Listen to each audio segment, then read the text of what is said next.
The time is 6:30, so I'm going to ask everybody to stop visiting and focus. And I'm going to call the meeting to order.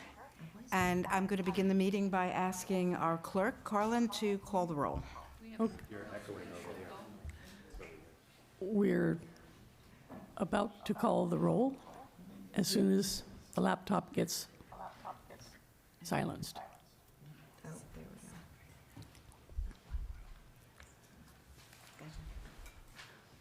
First, welcome Jennifer Barrett, your first meeting. This is so cool. Okay, this is the roll call for beginning the meeting of November 20th. Suresh Bhatia. Present. Peggy Briggs. Brian Conway. Present. Kathy Kukalo. Here. Eric Dahlberg. Here. John Garofalo. Here. Pat Geyer. Here. Gerard Jansen. Here. Don Kupka. Here. Lindsay Liss. Here. Carlin Reed here. Paul Rodriguez. Kazi Sedruzaman. Where's Paul? Oh, Paul Rodriguez. Here. Hello, Paul. I had to do that twice. Kazi Sedruzaman. Cherie Tupel. Yep. And Lois Wassoff. here. We have a quorum. Madam Chair, it looks like Peggy just came on if you want. Peggy Briggs, are you online now? Just give us a minute. She's being promoted as we speak. Okay. Okay. There we go. Okay, Peggy, are you here? Are you present?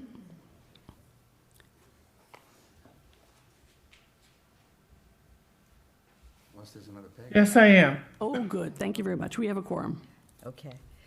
So as usual, we're going to move on now to public comment. I'm going to remind everyone that public comment is limited to 10 minutes with no more than 2 minutes allowed to any one speaker. And public comment is limited to items that are not on the agenda. Are there any members of the public attending here in the room or online who would like to speak? Ryan, are there any raised hands? Do not appear to be any raised hands. And no one in the room, so we will move on to correspondence. There was no correspondence to attach, so we're going to jump right into the meeting minutes. In the packet that you received are the minutes of October 16th and October 30th. Could I make a motion to move the minutes of October 16th, 2025, and October 30th, 2025, as presented? Is there a second? Second. Any discussion on either of those minutes? Oh, who was the second? Was that Don? Don was. Okay, thank you. Any discussion on those minutes? Is it possible to separate them, because I was not present in one of the meetings? Yes, it is. Let's change that. Let's first talk October, October 16 minutes. Are there any questions or edits to those minutes? Okay, all right, no edits to the October 16. Let's talk about the October 30 minutes. Suresh, did you have something about the October 30th minutes? No, 16th was the one I wasn't present, 16th. 30th I was present. I'm sorry. Say again? The 16th? No, I think he just wants to separate the two Oh, he just wants to votes separate. because he wasn't All right. present for the 16th. Okay, so you want two separate motions, is that right? Correct. Okay, good. All right, I'm going to amend my motion. Let's have a motion to approve the minutes of October 16 as presented. Do we have a second? Second. Thank you, Don. Any discussion about the October 16 minutes? Seeing none, let's do a roll call vote on the October 16 minutes. Suresh Bhatia, Present. do you approve the minutes as presented for October 16? I abstain. Abstain. Got it. Peggy Briggs, Approve. Brian Conway, Proof. Proof. Kathy Kukalo. Yes. Eric Dahlberg. Yes. John Garofalo. Yes. Pat Guyer. Yes. Gerard Jansen. Abstain. Abstain, okay. Don Kupka. Yes. Lindsay Liss. Yes. Carlin Reed, yes. Paul Rodriguez. Yes. Kazi Sadruzaman. No. Shri Tupel. Yes. Lois Wassoff. Yes. Thank you. That motion passes for October 16th with 2 abstentions.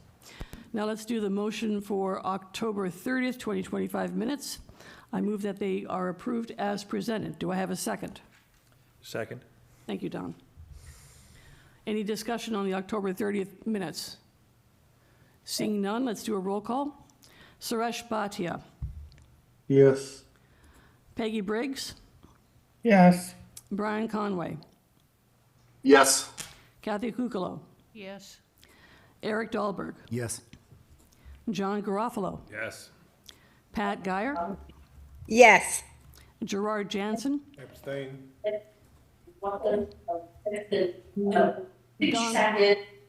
Don Kupka. Yes. Lindsay Liss. Yes. Carlin Reed, yes. Paul Rodriguez. Yes. Shri Tupel. Yes. Lois Wassoff. Yes. Okay, thank you. The minutes of October 30th, 2025 are passed as presented with 1 abstention. Thank you, Madam Chair. So returning to the agenda, the next item is our liaison reports. And I did something a little bit differently this time. First of all, I want to thank people because the reports have been coming in mostly on time. The only reports that came in after the time they were requested were describing events that occurred after that date had passed. So thank you. Usually if I don't get the reports by Monday, we do them verbally at the meeting. But this time I incorporated them and updated the report today because we have a pretty heavy agenda. I don't want to cut any of the presentation short. So my hope was to get as much as possible into the liaison reports in writing so that we wouldn't have quite as much time taken up with verbal reports. But with that said, if anyone has additional information or has any questions about the liaison reports, we can open it up for discussion now. I see no one in the room. Anybody online? Take a look. Okay, then I warned Minuteman Tech that we move quickly through our housekeeping items, and I thank you for coming early. So we will move ahead of schedule and invite Minuteman Regional School District to do its budget presentation. And before we do that, and I just want to be clear that the bar is being set very high for the town now. I'm going to pass around this bag. This is just a gift, you know, this is just a gesture. Minuteman sent cookies. So we're going to pass this around so everybody can take a cookie. And Ryan, I don't know what you have planned for your Yeah, I presentation. can go down to my office. In one of the drawers, I have, are those peanut butter pretzels from Trader Joe's? It's staying being long nights. I move to- Everybody gets one. I move to approve the Minuteman budget. Those pretzels don't look very appetizing in turn, yeah.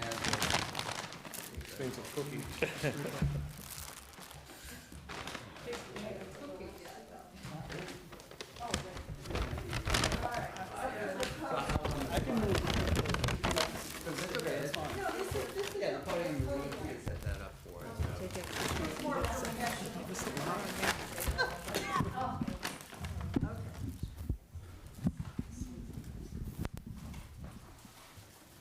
Thank you. Hi, everybody. Oh, yes. Okay. Okay. Excuse me, could you introduce yourself so people in the crowd recognize you, I miss? will Thank do you. that. Dee Ortner. And over here, we have Heidi, do you want to introduce yourself? Sure. Heidi Driscoll, I'm the superintendent of Minuteman. Nikki. Nikki Andre, business manager, Minuteman. So I am the Concord representative to Minuteman Tech. Excuse me, Minuteman High School. I think that's a better way to put it. It's not just Minuteman Tech, it's Minuteman High School. And we invite everyone to come over to see the high school and get a tour. I think we should try to schedule that if you can. And I'll let Heidi can talk a little bit more about that in a minute. But what I wanted to share with you, and this is so typical, I think, of Minuteman, I hemmed and hawed over how I would open up this meeting. You know, wrote something, rewrote it about 5 times, and then I walk in and Heidi hands me a little, folder, and inside the folder, and I'll read it verbatim. It says, "Good evening. Thank you for your time this evening. My name is Dee Ortner, the Minuteman School Committee representative from Concord. Tonight you will be hearing from Superintendent Heidi Driscoll and Business Manager Nikki Andrade. At this time, I would like to turn it over to them. Thank you." And Heidi, those of us who know Dee well know that you don't need to put words in her mouth. True. Thank you all for having us. I see you've already received the cookies from our culinary arts program. There should be enough for anybody who's here. If you flip it over, there should be a QR code that I don't recommend you scan right now because it will blast sound and music from our website. So make sure your phone is off, the volume's off if you're doing that. Nikki and I have some highlights, both about our school and about our budget. So I do want to say, Minuteman does have a high school. We also have a technical institute for adults, so our school district does incorporate 2 schools. So for our Concord highlights, for the class of 2025, we had 6 Concord graduates. 4 who went on to 4-year public and private colleges. We have Howard, NYU, Rochester Simmons, UMass Lowell, and Wentworth. We currently have 39 students representing 17 of Minuteman's 18 program majors.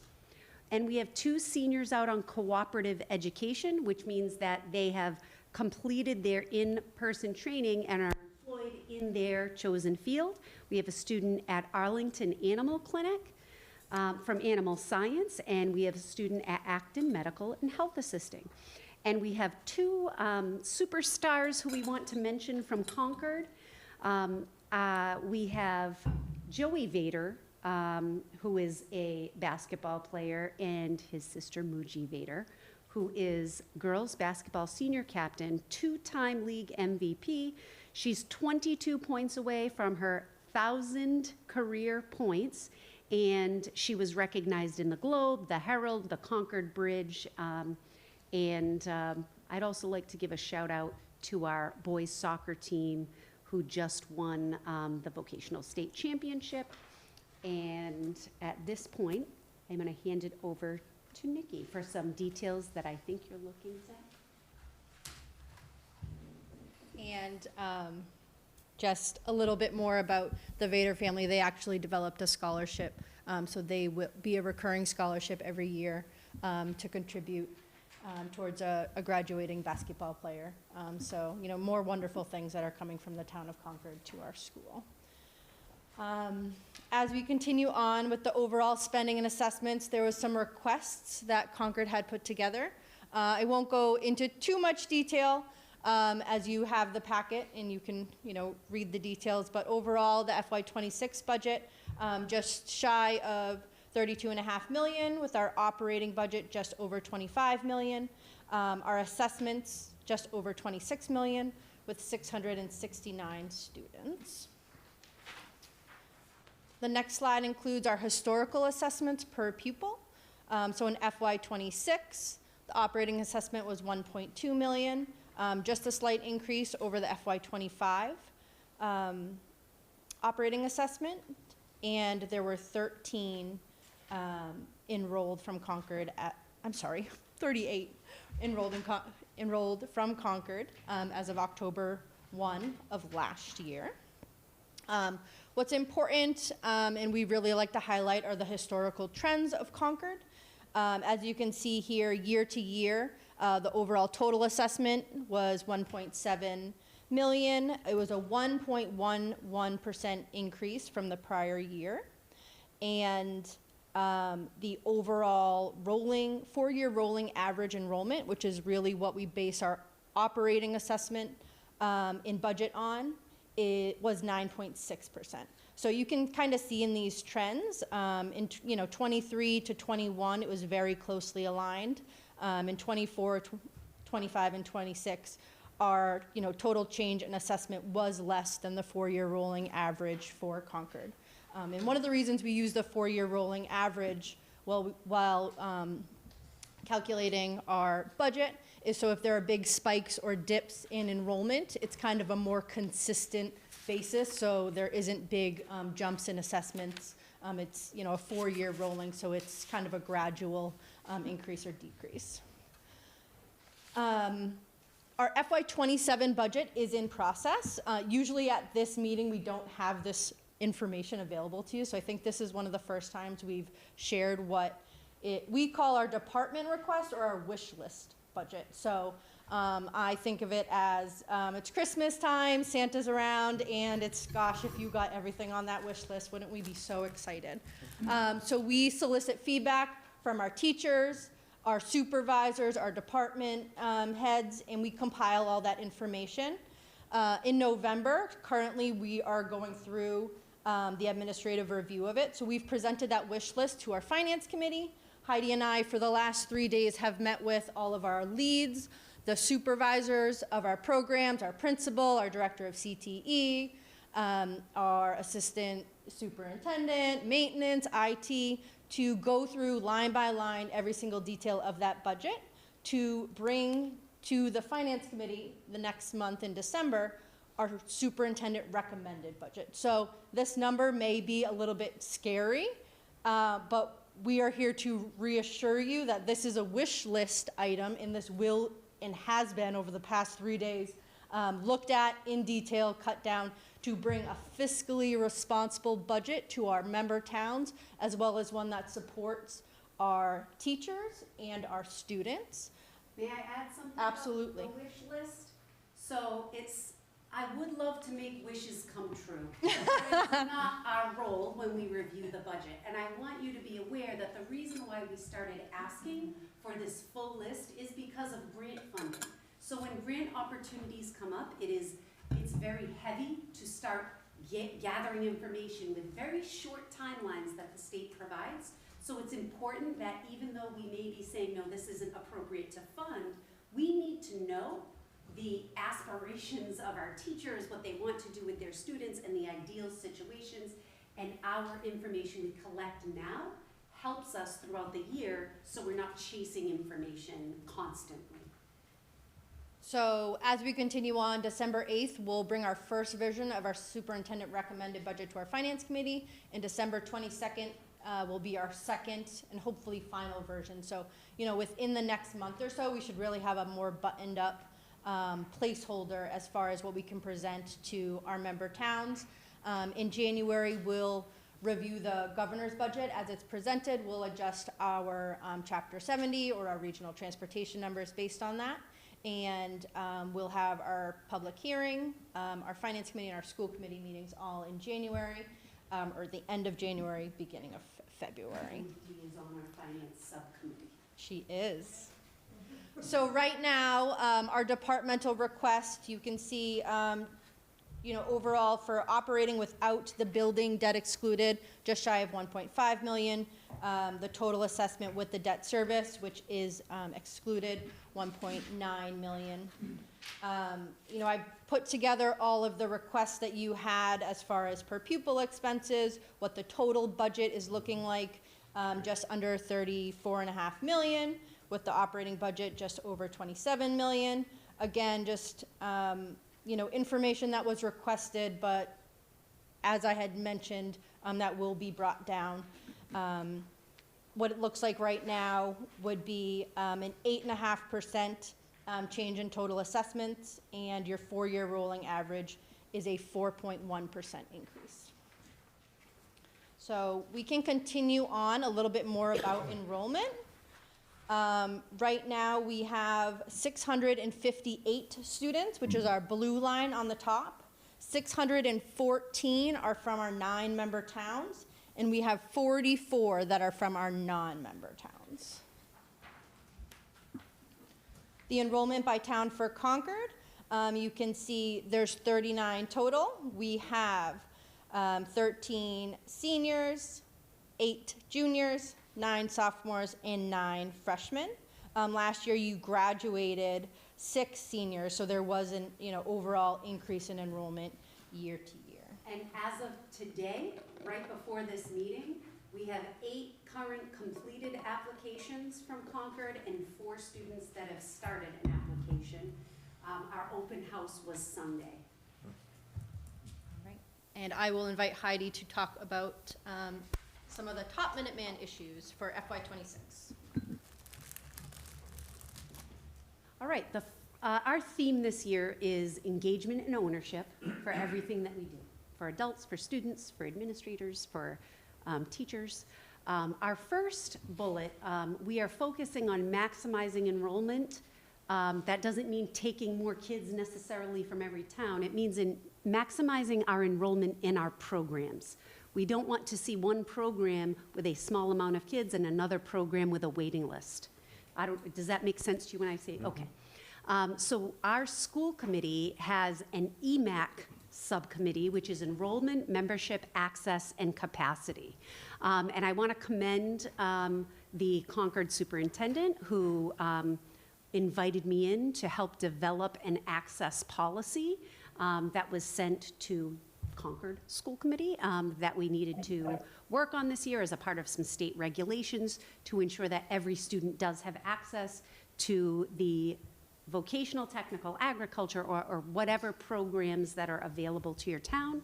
So that was great. Another goal this year is to successfully negotiate a collective bargaining agreement. Our first meeting was yesterday. That's all I can say. And our last bullet, which I know you are hearing from everyone about this, is we have to implement whatever new burdens the state puts on us when it comes to admissions requirements. This month, you'll see that the state is coming out with some sort of new graduation requirements, which will affect all school districts. We don't know what that looks like yet. There have been a lot of changes when it comes to a new commissioner. So whatever comes of that, when those are released, you'll be hearing about Minuteman's role and changes, and I'm sure you will be hearing from your other schools as well.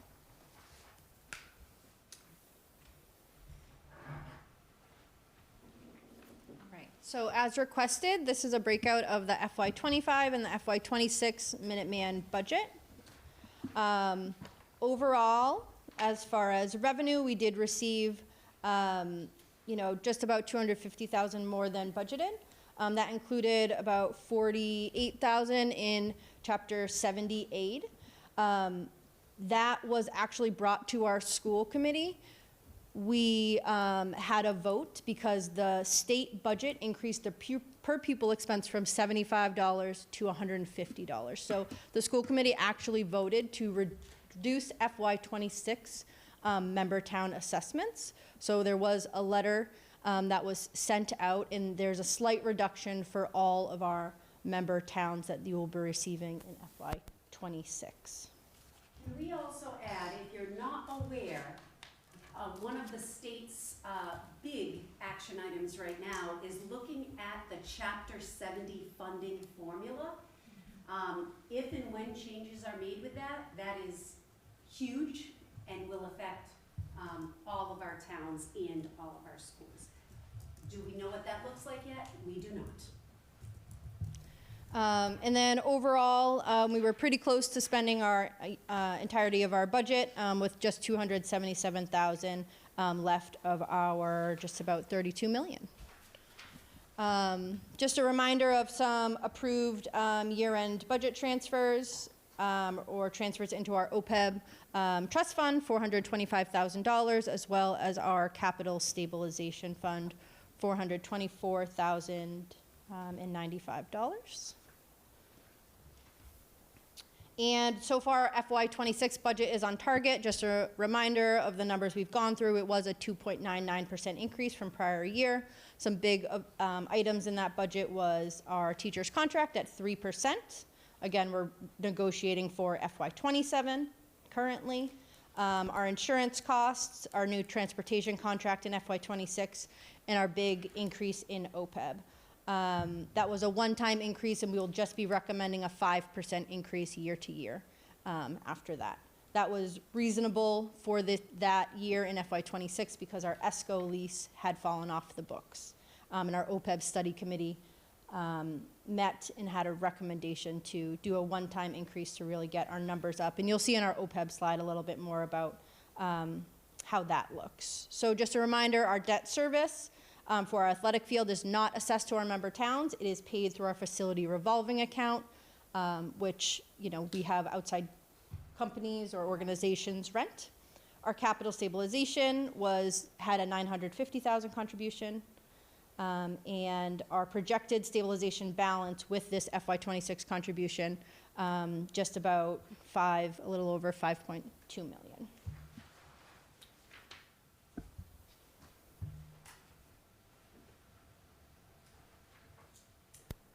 So as far as spending levels go, we are not planning to change our service levels for any of our programs over the next 5 years. I know a few years ago we did add animal science.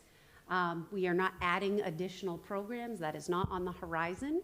But we are still expanding our animal science major.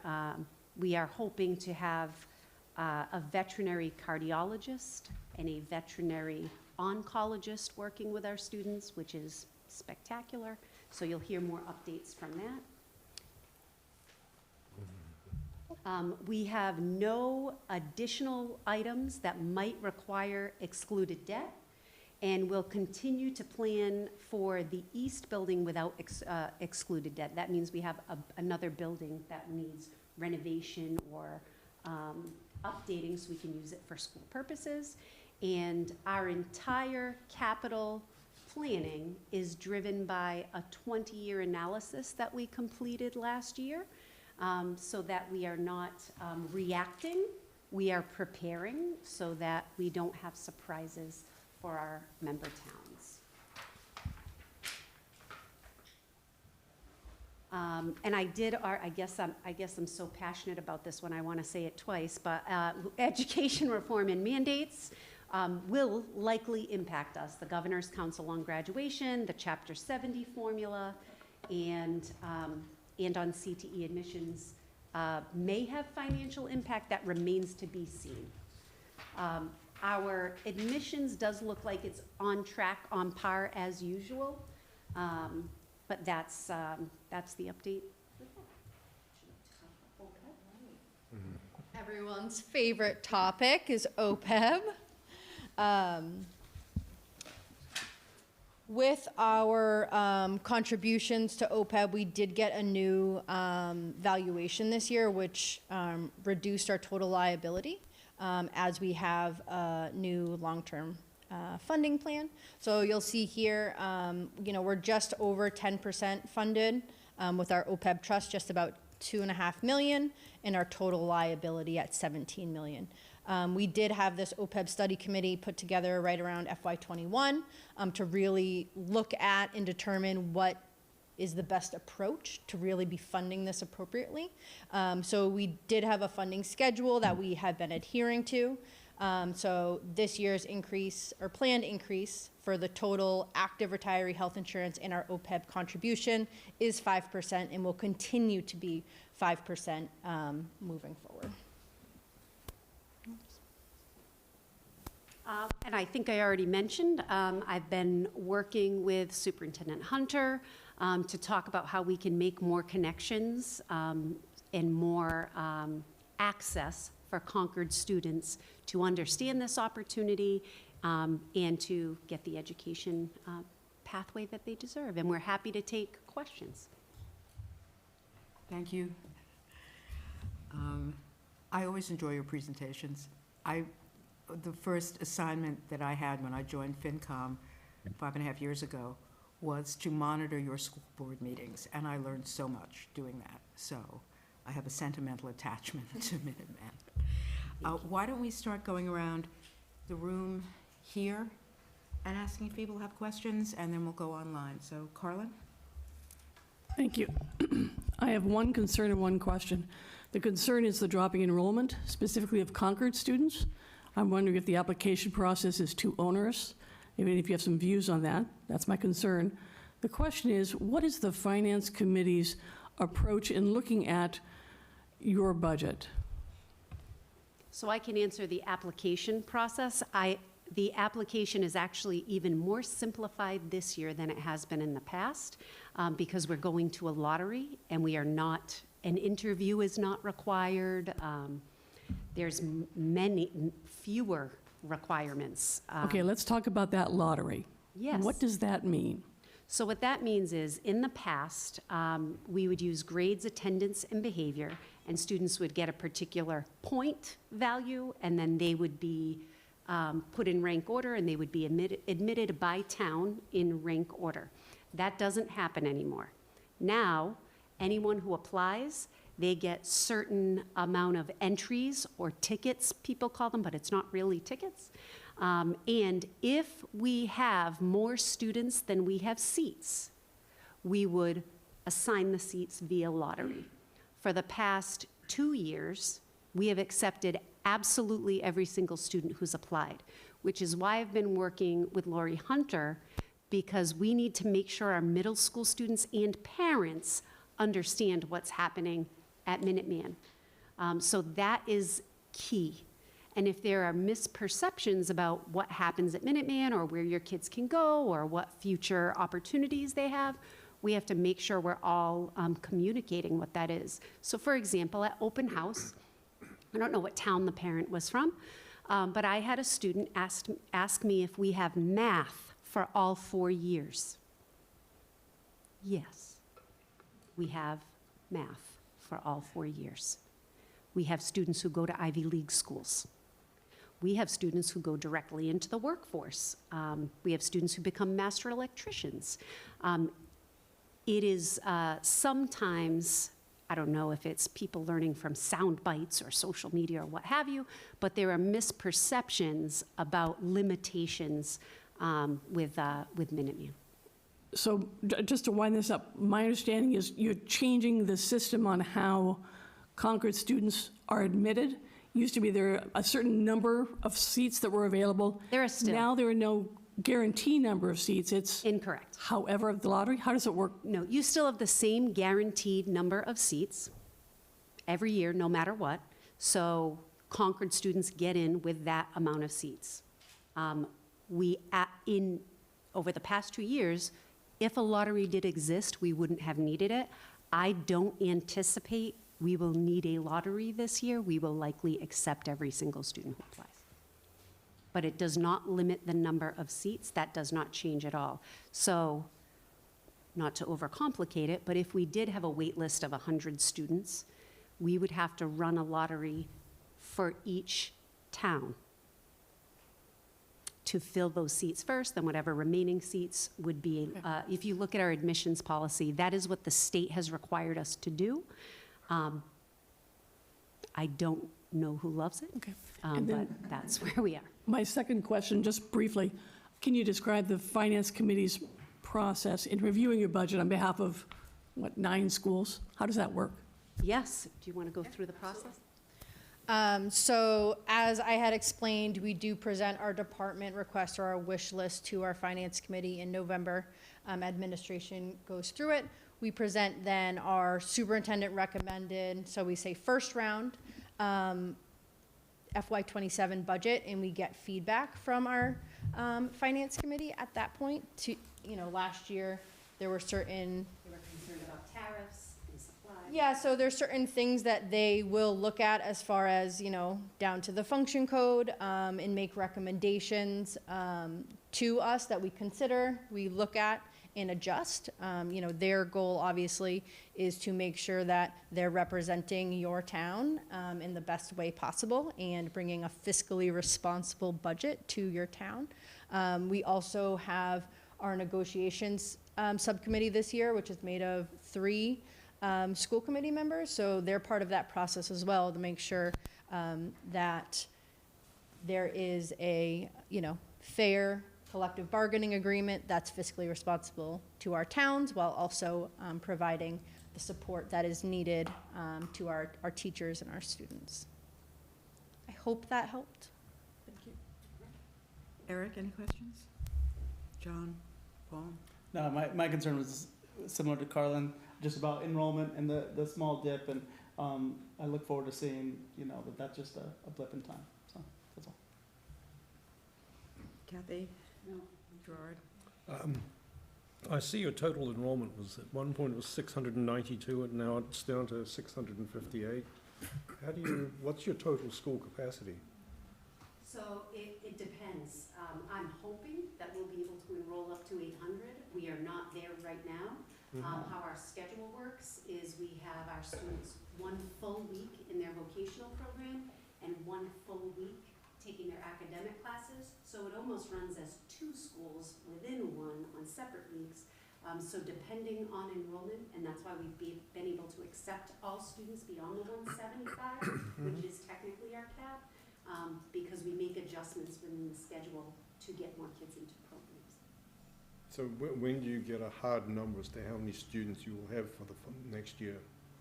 Oh, I'll go to the microphone for this. When do we get a hard number of how many students we will have next year? We don't. No school does. So what will happen is when we accept all of our students, we continue accepting over the summer. We have not been at capacity, so we've accepted every student. We even took transfer students in the sophomore year. Just like if in your Concord schools, if you have students who move in, you have students who transferred out. We were just talking about this. We may think we have X amount of students, and then on day 1, somebody's moved to Missouri, or so there is no hard number until October 1st. You heard Nikki mention October 1st. Okay. That's our reporting number that we use for everything. We use that for the 4-year rolling average, and that is it. All right, thank you. You're welcome. Yeah, just to be sure, I thank you, by the way, this is a great presentation, very clear. But just to be sure that I'm not misunderstanding something, you have a 20-year capital plan, so you could really know, looking forward, what you're going to spend, and you don't see the need for Tier 3 or excluded debt in that time frame, and you are paying for that, if you will, through a stabilization fund. We have $5 million today, and you're allocating $950,000 this year toward that, and you've figured it out so that over time that will fund your capital. Is that right? In theory, yes. That's all we can know. So Yeah. 20 years is a long time to predict. Yeah, but that's the intent. That is the intent. We don't want to go Okay. in blind. We don't want Yep. to be reactive. Yep. But for example, our elevators were not supposed to be need updating or renovation for a couple years. Last year, turns out we had an issue with an elevator, had to replace it. So now that is moved on that plan, and that's Yeah, what. perfect. Okay, makes sense. Thank you so much. You're welcome. Lindsay? Just building on Gerard's question, so when do you have when do students need to accept their offers or decide to attend? So, because that'll give us a fairly good idea of how many Concord students will be attending next year, right? No, I No? wish it would. Okay. So when we send out our offers, typically, I think end of February, beginning of March, they have 1 week to accept or decline. Okay. Many students accept, so for example, last year we have 175 seats. We accepted 230 students for 175 seats. And then at the beginning of the year, we ended up with 185 students in our freshman class. So a lot of people applied to several private schools. They apply almost like college. So now I may accept, and then They may let us know in August, which is problematic, because we would like to fill that seat if we had a waiting list. But that's why we have an admissions director, and we constantly have to be monitoring that data. But students, if you scan the QR code on the back of your cookie, please share that with everyone you know. If you can apply now, you can get the information, and we welcome you to connect, to take a tour of the school. We want to talk to your parents, and we don't want anyone to miss out on the opportunity. And again, feel free to share the link. Do we have any questions from the committee members? I see Pat's hand is up.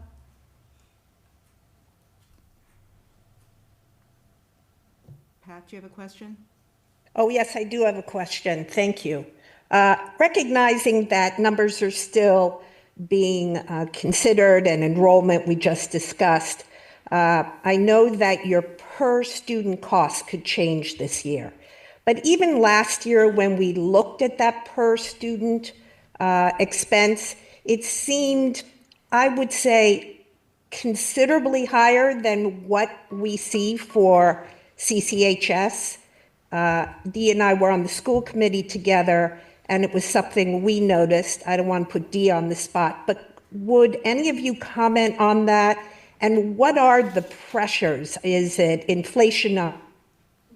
Dee just asked to be put on the spot, so I'm going to let her answer. Pat, I'm so glad you brought this up. Last year, I had the same concern. Our per pupil cost at Minuteman was higher than our high school per pupil cost, which to me was just then outrageous. So I had contacted Nikki because she had made the presentation, because I wanted to go over there and see why is it higher. So I went over last year, great tour, and I came back and I was like, yeah, I understand. And so what I'm up here now, and Pat, I hope you're listening too, what I would hope we could do, and I do have this approval to do this, invite the finance committee to come over and go through the school, see what's there, really. I've been over there on a weekend, but I've also been there during the week where the instructors were there too, so I was able to, ask a few questions like I usually do. But I think it would be very helpful to just see the reality and be able to see how the costs are higher than they are at our high school. So if you guys, you can talk about it. If you decide you want to do that, I'm sure we'll be able to manage that. 100%. 100%. Okay. Thank you, Dee. Sure. So your high school does not have any Chapter 74 programs. A Chapter 74 program is run with industry standard machinery. For example, a CNC machine. Is anyone familiar with that? So those are not cheap. We have to use those for our machine students. We have an industrial kitchen. It is not an elective. When you are at Minuteman, you are in a completely immersive environment for career and technical education. It is not an elective. And sometimes schools will say, well, we have a pathway. That means you have a period. You would not buy an industrial baker for a period. So it is expensive. We do maximize our grants, but it is not unusual for the vocational technical schools to have a much higher cost. Now, if you did have Chapter 74 programs at your comprehensive school, I guarantee your bill would be much higher there, for sure. The other thing that's interesting about Minuteman is we serve percentage-wise substantially higher and students with disabilities and low-income students. If you look at our percentage compared to your school district, your comprehensive school district, our percentage is substantially higher. And we do what we need to do for every single student. So that being said, we have a wide range. We have students going to Ivy League schools. We have students who need customized individual support, and that's what we do. And Dee does want you all to visit. We would love to have you. If you would like to come, it is really difficult to understand unless you see what the children are doing, because they are truly ready to work in industry when they leave us because of what we, the equipment we have for them, the consumables that we use. For example, if I am in welding, I need metal continuously. That is not a textbook that we can keep for 10 years. It is a very different type of education. Questions about that or anything? Thank you. You're welcome. How about the regular education, like the courses? Can you talk a little bit about the 9 to 5 day? Dee has said, can I add anything about our regular education courses? We don't have, that's not a thing. We have the same thing that you have at every comprehensive school, we have at Minuteman. And on top of that, we have an immersive career technical program. So that's that. Any other questions from any committee members online? Ryan, you see anybody? Not appear to be. I have one short question, and I just want you to know I'm taking as a follow-up, circulating, trying to figure out a date when the Finance Committee could come and visit you. I'd love to get a tour. You talked a little bit about the stabilization fund, or in response to questions from Don, you said about the stabilization fund being used to offset capital. Is that the stated purpose of that stabilization fund? What else can and do you use it for? So the Capital Stabilization Fund is a fund, so, you know, as you saw in the FY26 budget, we put $950,000 towards that. In order to be able to utilize that fund, it will require our full school committee to vote and approve it. Okay. At this point, we are building up that fund, so when year 9 or year 14 hits and we have all these unexpected, well, not unexpected, but, you know, things break and we have expenses that our building is gonna require us to, you know, be fixed, whether it's a boiler or a hot water heater, that, you know, hopefully the intention is to build that count up so we don't have to come to the towns and say, oh gosh, we really need you to help us replace XYZ. You know, the intention is to kind of be strategic in our budgeting so it's not a big jump for you guys. So, you know, with that 20-year plan, you know, it was great in 2026. There's nothing on that list that we have to fix. But, you know, still planning to budget for that so we can have on year 9 or 14 or whatever the year is, when that, you know, increase is a lot more, we don't have to come back to the towns and ask for a huge increase or debt that would burden the towns financially. So all of those are to cover future capital expenses? Absolutely. Stabilization is for. Is there a general stabilization fund for things like emergencies or surprise unbudgeted expenses? No.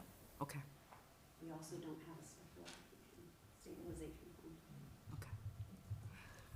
fund. okay. Any other questions? Then thank you. That was. Thank you that for your was great. time. Thank you very much. And your cookies. This is yours. Oh, yeah. We can have the rest of them for his drawer. Could you pass those and put them, let's put them on the table there so the rest of the room can help themselves. Thank you. Good to see everybody. Good to see you, Dee.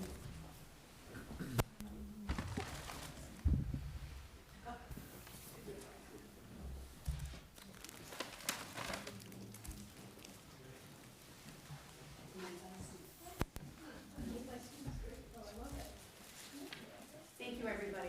I'm gonna give this to my Thank you. daughter who has dreams of being a baker. She'll love it. Oh, so awesome. These get better every time. Thank you. Bye-bye. Thank you for your time. Pleasure to see y'all. Have a great night.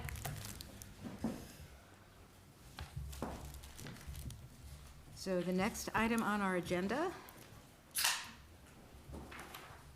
following a hard act to follow, without sugar, Without added sugar, we're going to hear from the town with an update on the status of FY27 budget development. Thank you, Madam Chair. Before I begin, I would like to formally introduce Jennifer Barrett, the town's new CFO. I've had the good fortune to work with Jennifer before, and I'm happy to report after roughly 3 weeks of working together, we're picking right back up from where we had been previously. Jennifer's just looking at me now with just have more gray hair and reading glasses, which I didn't have the last time we worked together, or at least as much of it. More gray hair and no reading glasses. There you go. Life moves on. So just want to give Jennifer maybe an opportunity to introduce yourself to the Finance Committee. Hi. So I've already been working with Lois and Don on another committee. We've had a few meetings and met Lindsay at the interview. So it's nice to meet you all. I come into Concord with over 12 years of experience in municipal finance. In general, I've been a finance director, accountant, so I have a different history that we haven't seen here in this particular role. And we're already making progress in wrapping up some projects that had been started that had already been started when I came. We're working on tax rate, and the budget is in progress, and the audit arrived today from FY24. Yes. So Yes. we've got a lot of progress coming through on a lot of different fronts, and so I've met with all of my team now, my division heads, so we are getting rolling on new policies and procedures and picking up anything that might be missing. So Jennifer highlighted one of the real big things we've been waiting for is the getting back the FY24 audit. So we are, we're both very pleased to report that it's finally complete. We're doing one more review of this before we present this. Of course, the next step is we're going to get this out to Moody's to make sure that they are aware, and they've been checking up on that to ensure our credit rating stays solid.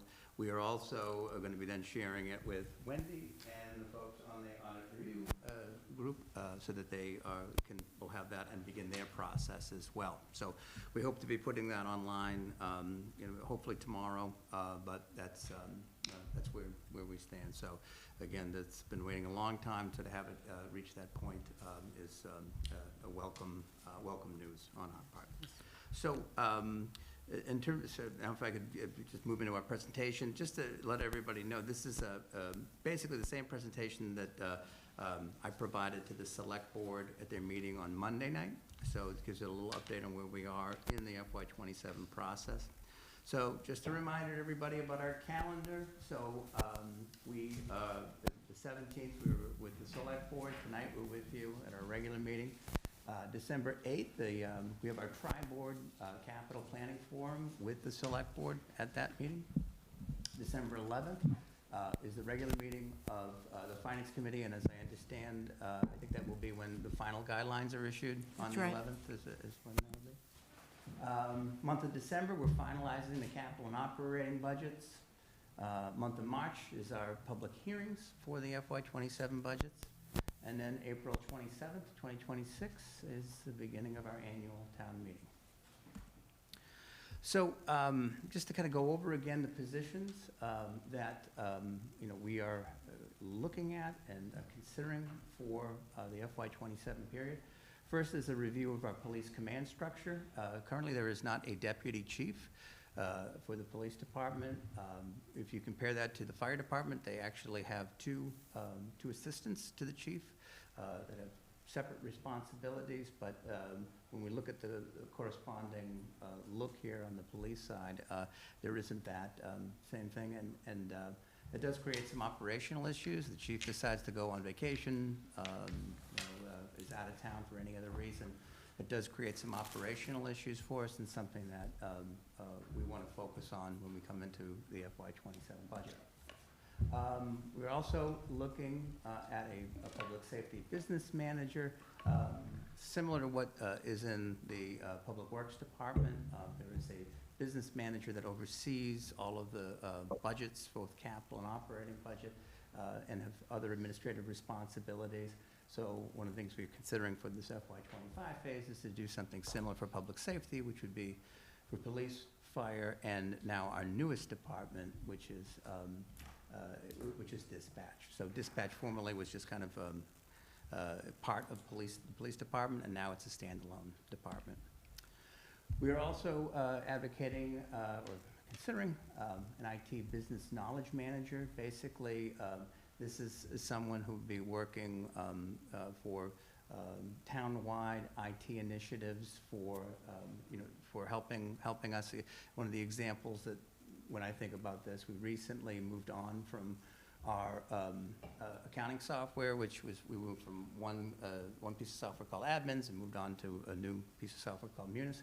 So in doing that, there's a transition period, and what do you do with the old data? How do we make sure that we can still access that? So these are sort of the larger projects as we become more, to deal with some of these larger town-wide and larger scale projects that we think we can benefit from. We also are considering a public records administrator position, looking at both the option of a part-time position and a full-time position. We receive a lot of public records requests. This takes a lot of time, effort to properly respond back in terms of legal requirements that we have, in terms of having to be responsive. And that currently falls to our town archivist, and he's finding that more and more of his time is being spent on being responsive to those requests, as well as following up with the various town departments who have responsibilities to respond back to that. And again, keep us on time and stay within the requirements of the law. So where we are right now in terms of the FY27 budget, just to give you an update, for the town manager's budget, we're proposing a cost of living adjustment for non-union employees of 1.2%. Last year there was not a change, so this is something I'm playing a little bit of catch up on that end. We're also at this point looking for the restoration of the seasonal ranger program for our natural resources department, and looking at increases to police and fire overtime. We had talked about in an earlier finance committee. We are also having to address the fact that we've got 2 additional elections scheduled for FY27, which we're estimating that incremental change to be about 73,000. I would note that one of the things as we come into the FY27 process is that this includes the elimination of a current vacant position for our risk and compliance manager position. These responsibilities have now been spread out, including coming to a lot of those responsibilities for oversight of the insurance to our department. So we're just finding ways to reallocate those responsibilities and basically, find a way to ways to deal with sort of the pinch points that we have in our budget. So, town manager and our departments met with all of our town departments regarding their proposed fiscal year budgets, and we're continuing to have that conversation. It takes a lot of time to go through everything. We can't always meet what everything that people want. But where that leaves us is that after that time and after those conversations, we're looking at least initially, a change from FY26 to FY27 within the guideline for eligible categories. It's about 5.3% is what we start. That's our sort of our start point. With that said, at your last meeting on October 30th, we had made our presentation to you. We said we thought we could come in for the guidelines somewhere between 3.5 and 3%. But with that, the Finance Committee voted at that meeting, just to remind you, that the guideline for the town would be 2.5%. Same guideline for Concord Public Schools. And based on the preliminary assessment from the Concord Carlisle Regional High School, that would be a negative 0.9%. So that's the kind of where the Finance Committee is at this point. So So we knew at that point, once at 5.3 and 2.5, what can we do? So going through reviewing that process, we talked about positions earlier, and with that, we have taken out the public safety business manager and the public records administrator. So those, we removed those from the budget, but we did leave in what we're calling the deputy police chief position. There may be some other reorganization options we may be looking at, but something to support the chief there, because he's just straight out right now, as well as the keeping and maintaining of the IT business knowledge manager at about $145,000. Other reductions that we're looking at, we trimmed back police overtime and fire overtime. And we were proposing at this point to close the library on Sundays. This is something we went through last year, but we're proposing this again because to be able to get to, closer to these targets, these are the kinds of decisions that we are proposing, and at least at this juncture. So other things that we're doing, we're accounting for the Council on Aging staff. There are state formula grants that help reduce some of those costs. We're looking to apply that here. And we also went through the entire budget. We went through a similar exercise for the FY26 budget, but basically going through line by line, seeing what lines were used. If there was something that we weren't using it as actively, we trimmed that back. And the cumulative total of that is looking right now at about $320,000 in cuts. Again, these are things that we want to be reflective of what our actual needs are, and this is one of the steps that we had to reduce our target. So based on that and where we are, this is the update we provide on the 17th to the Select Board. Currently, we are at 3.25% in terms of where we are within the guidelines. So it's consistent, I think, with what I had said related to the Finance Committee in terms of where we were at and where things currently stand. So it's it's inclusive of the changes that we looked at, and that's basically our update as we are, as things stand as of tonight.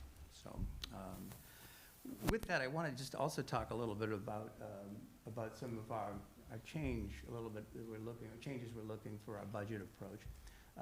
And this is something that Carrie is highlighted to the Select Board at the meeting. And basically, we're trying to change over to something called project-based budgeting. And we're going to start this effort in FY27, but really kick things into higher gear in FY28.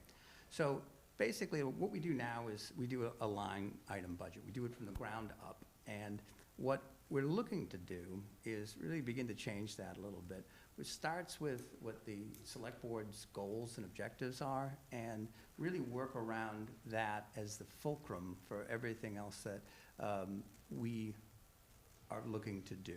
So this is a little bit of a change of an approach, and it's something that Carrie, this is the town manager's budget, is really focused on for moving forward, both in starting the process in FY27 and moving forward in FY28. So as you can see, like we're starting, the building awareness and testing examples, these principles of program-based budgeting is really to align spending with community priorities, to evaluate programs, not necessarily line items, to rank programs by priority and impact, encourage data-driven decisions, and with the objective of trying to increase transparency and accountability. So this is where we're moving toward. This is we're kind of starting this process a little later in the overall budget process, but the objective is to get to FY28, where we're looking to really develop a more program-based approach, where we're starting with each of our department heads and talking through each of their programs and talking more about outcome, what are our outcomes and what are the most important things that we need to focus our resources toward. So with that, the target is, we are going to be meeting with the select board in a special session. I believe, what is it, December 9th? Yeah, thank you. Yes, to talk to them about this and really kick this process off for FY '27. So, you know, we really, we know that if, right now we're at 3.25, and to get down to 2.5, you know, needs to maybe go beyond just trimming line items, even though I presented plenty of trims to those line items. We want to talk to the board when we sit down with them. We're talking about service level trade-offs and really helping us get a better sense from the select board, really what are the things that matter the most to them, and how do those, and presumably those things are going to align with what their goals are. Just to give you an example, one of the things that we look at, if this is the ceremonies and celebrations budget. So if we look at the traditional line item view, we look at that on the left-hand side, and piece by piece we add that up to 15,000.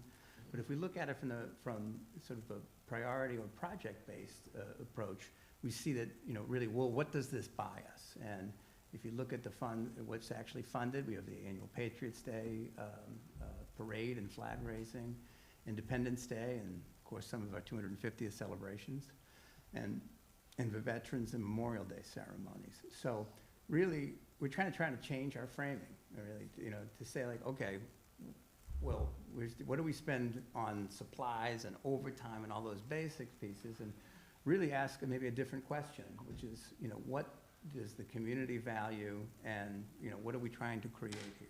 So it's a change in focus and approach to how we've done things before. So,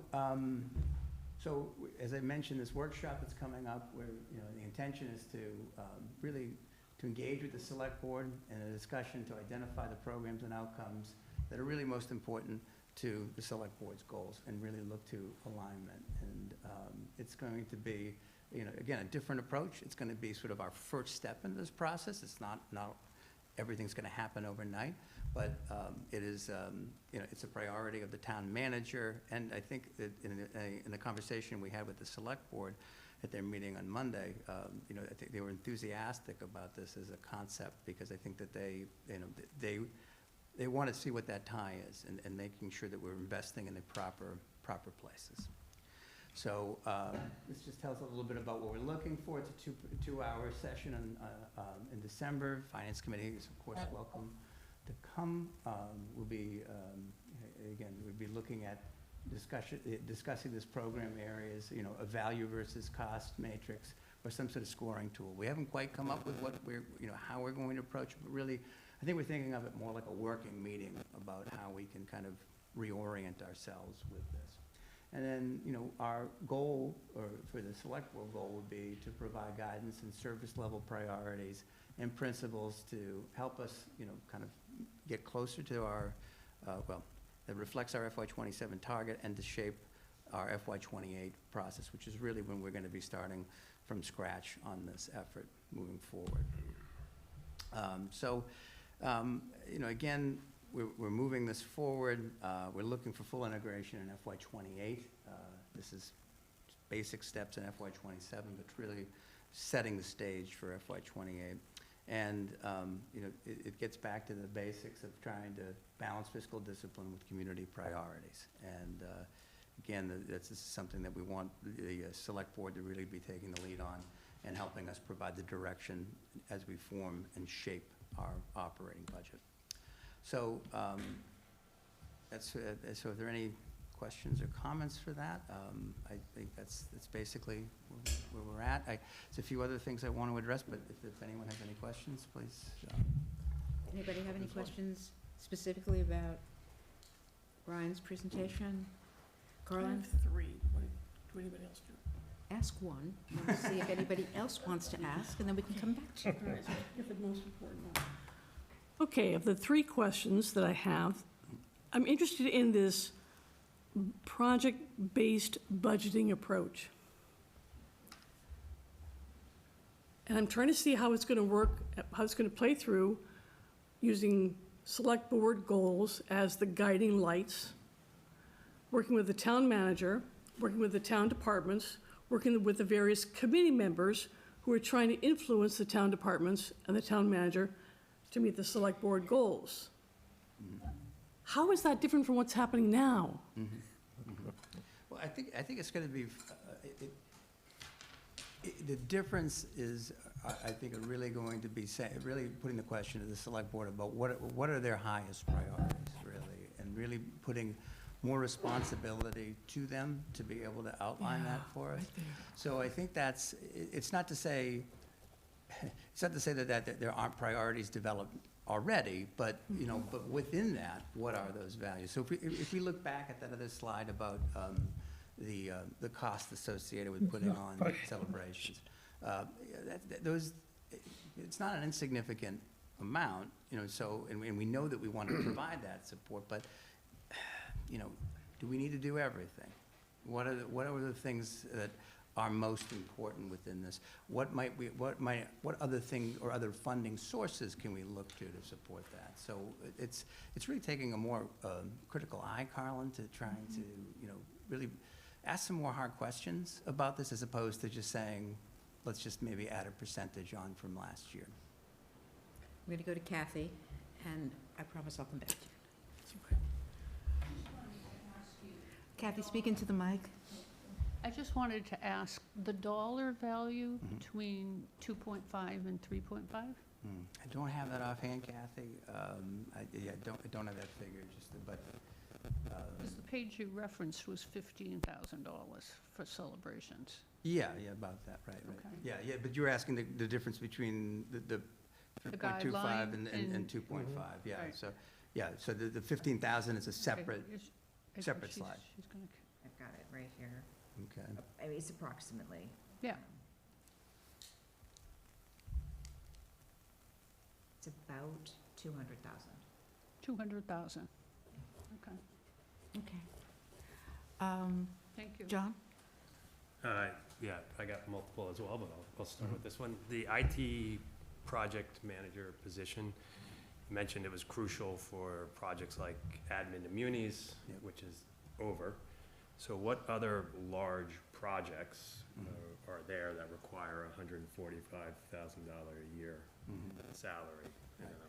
I got a quick follow-up to the same.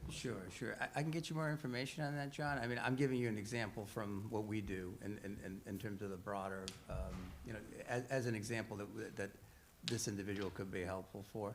So I can get back to you on that in terms of what other specifics on that. So, okay, so that's pretty concerning that you're asking us for $145,000 without any set responsibilities for a person. There would be responsibilities.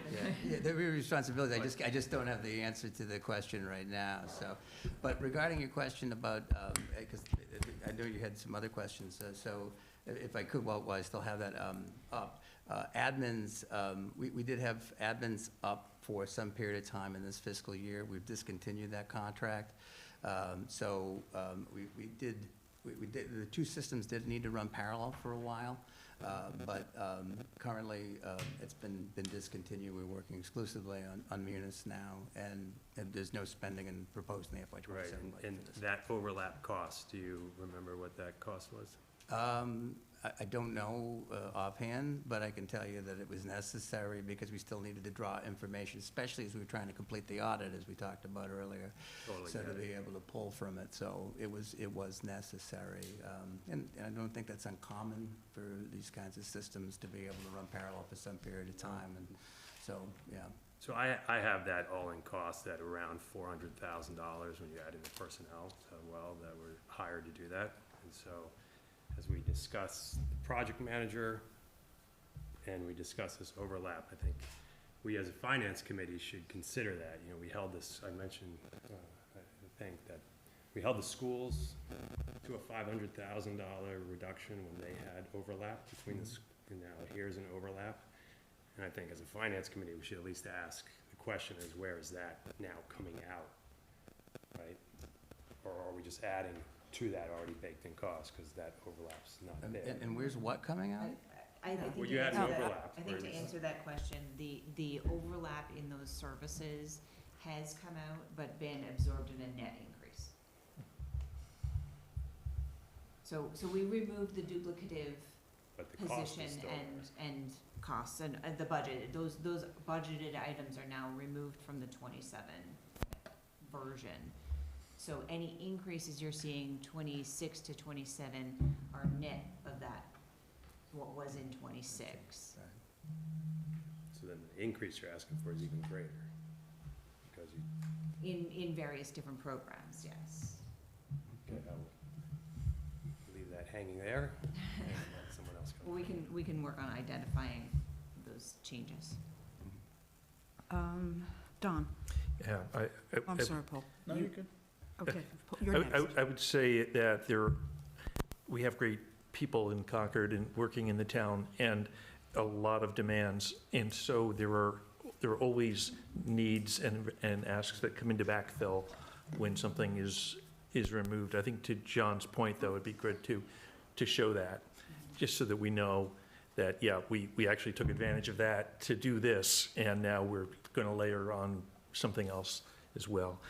I want to say how happy I am to see aligning priorities and funding. I think that's a great concept, and it's actually a really old concept in Concord. I spent some time with meeting minutes going back to 2008 of the Finance Committee, and in the 2017 Guidelines Subcommittee, all of the increases, there was nothing like out of guidelines.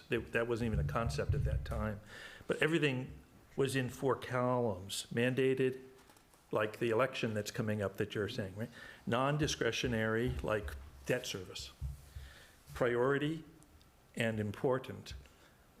Because nothing was less than important, which makes sense, right? It doesn't get there. And then the question was, within guidelines, what can we do? And all of this sort of conversation about, well, this is actually needed for the celebrations, or this is something that's really important, that really informed what got done. And so I really, again, want to say, great idea, go for it. By all means, borrow that concept from the 2017 process. And then I think make sure that get feedback from the select board on where the priorities are. That would be so helpful. Yeah, I thanks. think the thing to follow up on that too, Don, is that it's sort of the beginning of a journey, right? Yeah. We know we're going to be starting this at the meeting in December, but it's going to take some time, not only with the select board, but also with our department heads who really maybe aren't as used to working in that way and thinking of things with that focus. So it's going to be a challenge, but I think Jennifer and I are up for it. I like those ideas. I will go back myself. November 9, 2017. Thank you. Paul? I too like seeing what I saw, just as Don had suggested. I think back to my time when I was doing finance for the Coast Guard, and we were looking at some of the metrics that were used to try to determine whether we were doing something that was priority-based or not. And it created some unanticipated incentives to act in certain ways, where if some people were more apt at spending their money, they got more money in return, and those incentives didn't always align with the priority or the interest in doing so. So I welcome you to engage in that thought and kind of question those and have those conversations, and feel free to reiterate as time goes on and reinvent it, just to try to make sure that what you're trying to measure matches what your intentions are. Yeah. But I do really look forward to kind of watching this process. Thank you, Paul. Carlin, you get Okay. to ask again. Second question. I'm concerned about the reductions in police and fire overtime. It's one thing to say, we're not going to pay for it, but it's another thing to say, we're not going to need to pay for it. If you need to pay for it, how are you going to pay for it if you're taking it out of the budget? So it's a good point, Carl. And actually, what the cuts were from were basically from what they initially, what their initial numbers were.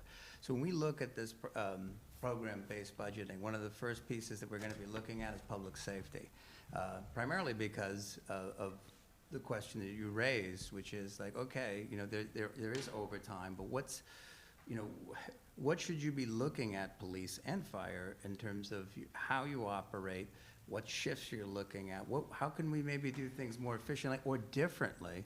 Because just coming back every year and saying, well, we spent a lot on overtime last year, we need more money, you know, I think what part of this process is, and one of the focus areas that we'll have, even within FY27, as we put that together, is going to be specifically for public safety and looking at, you know, what their operational imperatives are and trying to better understand that, and maybe asking, you know, of both chiefs about how we can maybe do things differently.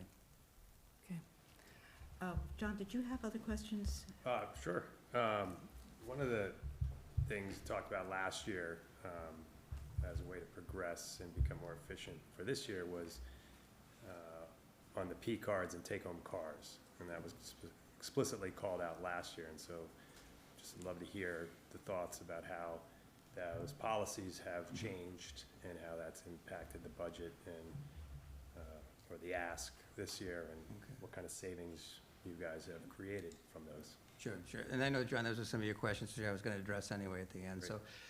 So, so the P cards is really, it's really a means to an end. It's basically whatever is being spent out of the P card in terms of the cost is things that are otherwise out of our operating budget. So it is a tool for which you know, that we spend on. I think the example you used was one for like Uber, which is, of course, you know, I'm not going to give, you know, dollars and quarters to someone when you're in an Uber.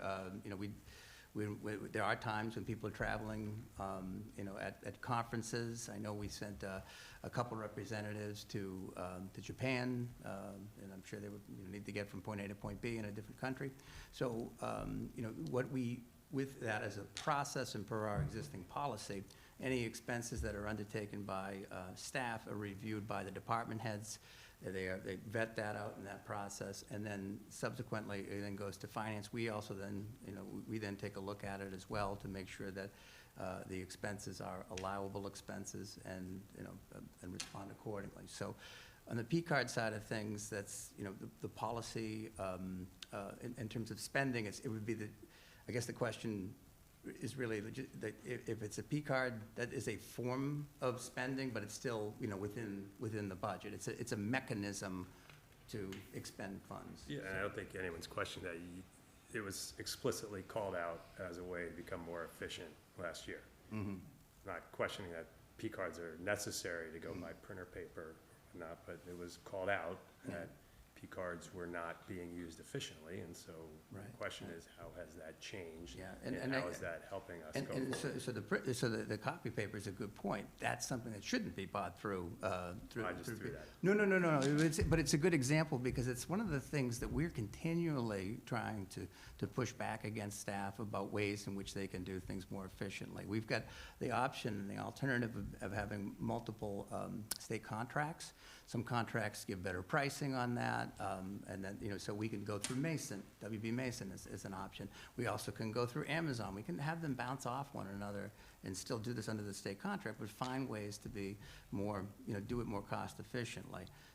You don't need a P card for that, and that's sometimes, I won't deny, there are times that staff sometimes I think maybe, you know, goes to that quick as a mechanism, and really they should be thinking twice about that.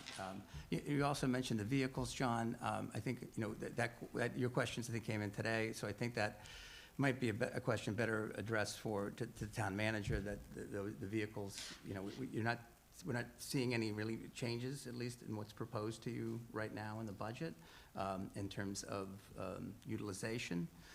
But that one, I probably respectfully have to defer to the town manager in terms of, you know, the policies and those processes.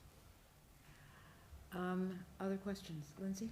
Are any FTE being moved to enterprise funds or anything like that this year? I think that happened last year, and it kind of masked some of the Not in this changes. instance, but, you know, I did mention, Lindsay, that we are trying to correctly account for the fact that with the state grants with our Council on Aging staff, to be able to offset some of the, you know, the grant funding that pays for some of that, to then reduce what those expenses are. So we're not looking to otherwise move people over. To Dawn's point, I think we brought forward like 4 positions that we were looking at right now. What's in the 3.25 is 2 positions, which is potentially the deputy police chief, as well as the IT project manager. But the new budget also reflects the elimination of the risk manager. So at this point, it looks like a net increase of, from where we stand today, a net increase of 1 FTE. Anybody online with any questions? Any hands up? I have one. I'm going to come back to the room, I Okay, good. promise. I just want to make sure we're not neglecting our colleagues on Zoom. And I don't see any hands, so Eric had a question. Two comments. First, the quick back of the envelope calculation that we're only about $200,000 apart. That's encouraging. I would just on these proposed new FTEs, if they are high priority, my sense is they are. We've heard about them now 4 times, respectfully, so they're clearly high priority. In this kind of matrix of priority-based budgeting, I would hope that the exercise has been done, or the exercise is underway, to look at other roles across town government that are lower priority that we could eliminate, so that if we do need to move forward with these high priority roles, the impact to headcount and to budget is 0. Yeah. And I think, Eric, that's as we started, the risk manager, that's exactly, we looked at that to say, is there sufficient capacity within the finance division to take on those responsibilities? And I've had a long-term relationship with our insurer, so it was, when there was a vacancy, we really used that as an opportunity to then move on from that and then again reassign to that very point. Okay, my second point. I like this new approach. I suppose somebody could challenge it on the grounds that we've been budgeting based on, I would hope we've been budgeting based on priorities all along. But I know it's more of a framework. And you mentioned several stakeholders that are going to be key in this new process, like the select board, like the department heads, like the staff. One set of stakeholders that I didn't hear mentioned, and I think it's so critical that they are at the center of this, are the taxpayers, the folks who are paying for all this. The town's capacity to pay taxes to support this stuff, it's explicit on in our charge as a FinCom. It's right on our website that it's meant to be front of mind in our deliberations. I had the opportunity to listen into the select board's hearing, tax hearing, and each member of the select board talked about how critical tax relief is in the context of the RTE and the tax rate. So my strong sense is that their priority as a body is also tax relief. So I think that's really got to be at the center of all of this, tax relief. And I appreciate that too, Eric, because we have the good fortune to have Wendy here, one of our select board members. So as I said, we're starting this is a journey. So we're starting this process in FY27. So as, I think having some of this feedback and sharing that with the finance department as well as with Wendy and as, especially too, as we stand up these processes for FY28, when we really kick this into high gear to think about what's the, what are the broader parties that we have to be thinking about involving in this and getting their feedback from it too. So it's, your point's well taken. I'm going to note that it's almost 8. Carmen is here, and I'm looking forward to her presentation. So I'm not going to cut off questions completely, but Paul, did you have another question? I can skip it. It's cool. Sure. And Carlin, you had one more? Skip it. Are you sure? Yep. Yeah. Then, unless anyone else is, okay, then thank you. Thank you, everyone. This was very informative and very helpful. And I would like to move on to the next item on our agenda, which is a review of the Finance Committee role in town government. And Carmen is here to help us. And I just want to kind of level set for 30 seconds. We are about to embark on an extremely intense period of time as a finance committee. I have, and I'm not going to take a lot of time to do this, but I have been plugging our schedule into the town meeting schedule and looking at what we have to do when. I hope nobody has any vacations planned for March.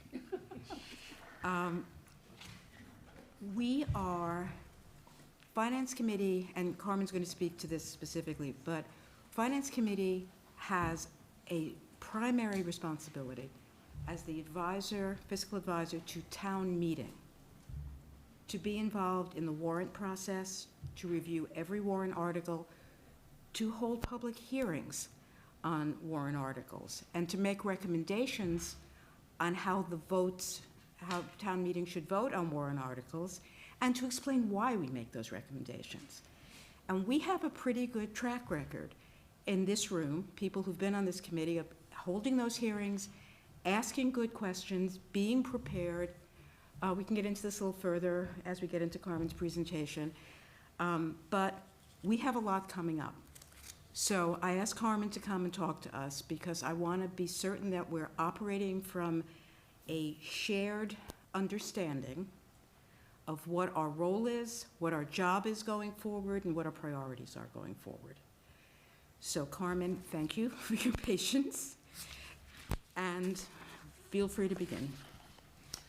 Good evening, everybody. Carmen Reese, Town Moderator. So the role of the Finance Committee is defined through kind of a hierarchy of authorities, right? So we start with the Massachusetts general laws, then we go to the charter, we have bylaws, we have standing votes of town meeting, which are, strictly speaking, not binding as a matter of law, but boy, they have some pretty powerful persuasive authority. We have our established town tradition and practice. And then there's official guidance out there. The Massachusetts Department of Revenue has some interesting stuff. The Association of Town Finance Committees has a very useful handbook, which I hope all of you have had occasion to look at. The DOR has the Division of Local Services within it that provides a lot of information. So, yeah, so this is the general enabling statute, 39, section 16, which basically says you're to consider any or all municipal questions for the purpose of making reports or recommendations to the town. Now, it also says you're to submit a budget at annual town meeting, but I'll point out that the charter is also a state statute. It's special legislation enacted by the state legislature for us. And we'll look at what the responsibilities for the budget are in the charter in a moment. And I think you can see that it's not exactly consistent with that. So we follow our charter, which is specific to us. Okay, so, and note also that lots of these obligations are the what without the how. You know, you're to review things, you're to make recommendations, but nobody tells you what are you supposed to look at when you make the recommendations. What should you take into account? How should you frame those recommendations? And that's where we go to our tradition and our practice and some of the guidance documents that are out there, because we do not need to reinvent the wheel here. A lot of people are doing this around the state. So there are some specific responsibilities that the Finance Committee has. One has to do with reserve funds. I don't know, I haven't seen that happen in a long time, but, you know, there's a line item transfer responsibility the Finance Committee can exercise in conjunction with the Select Board at the end of the year. Our town manager has elected to take those issues back to town meeting instead, which is an entirely appropriate way to do it also. And you'll see here, and pay attention to this language, right? This language says that you're to come up with the recommendations and print and distribute a document, you'll see that this almost identical language is in our charter. So, keep going. Okay. So here's the town charter.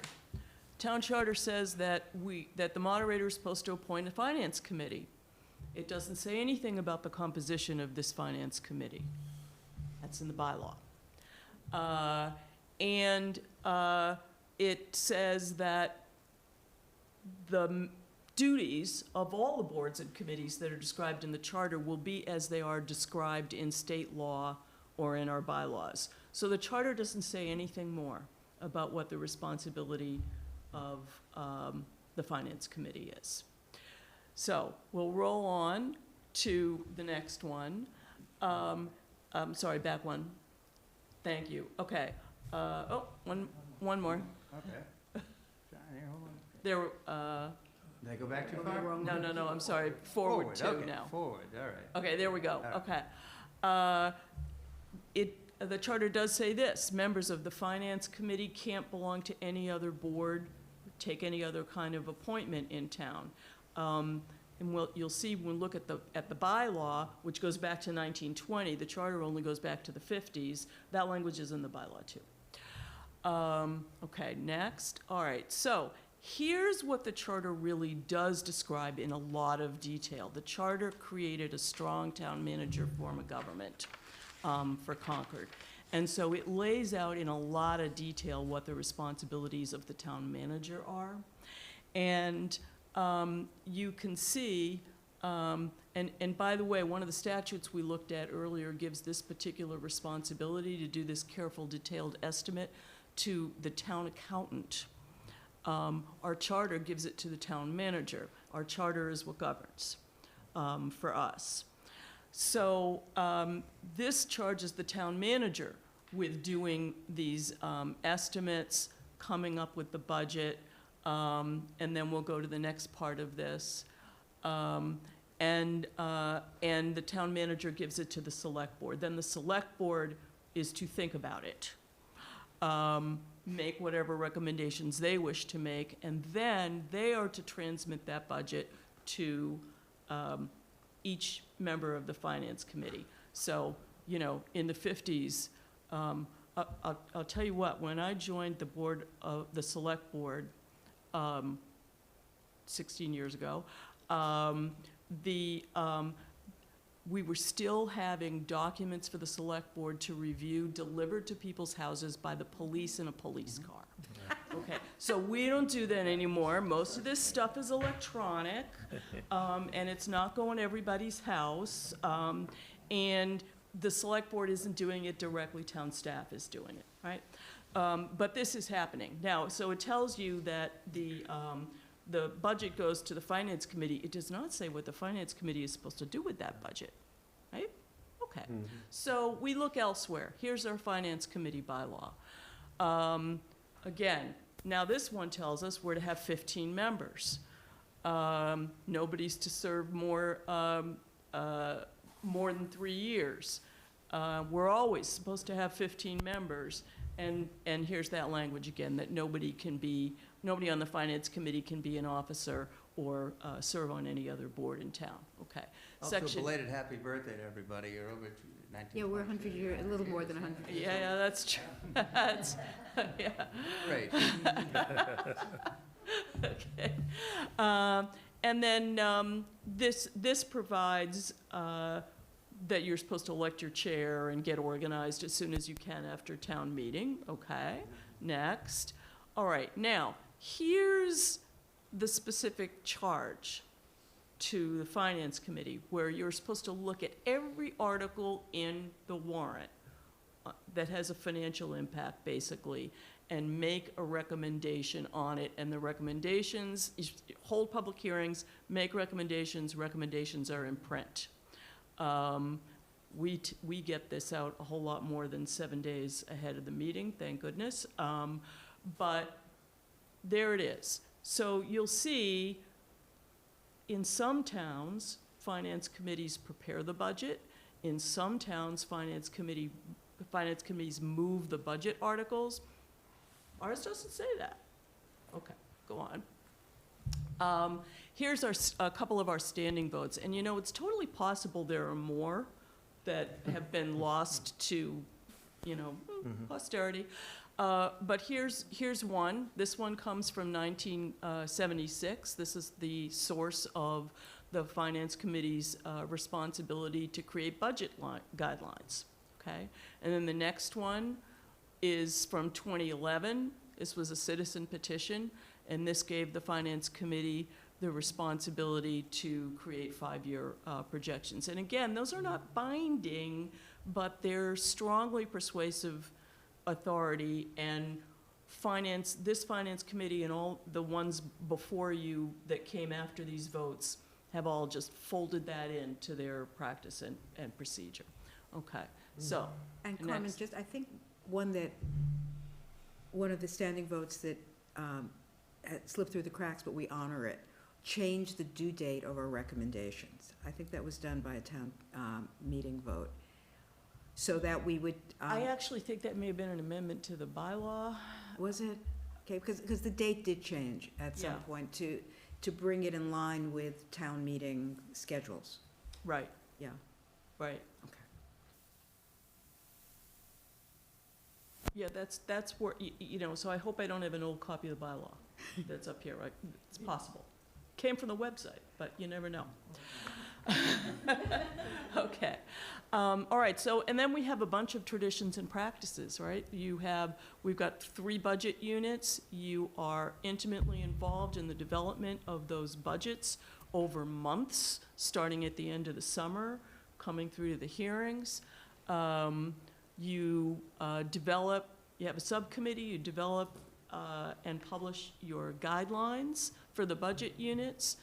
You have 3 pre-town meeting hearings, and then you, with a great deal of discussion and thoughtfulness, develop your recommendations on every article that involves money. And then you do that 5-year tax burden projection, and the Finance Committee report has won many awards over the years, and it's a wonderful, robust report that goes to our citizens. You're there at town meeting. If there are amendments that happen, you provide guidance on the floor.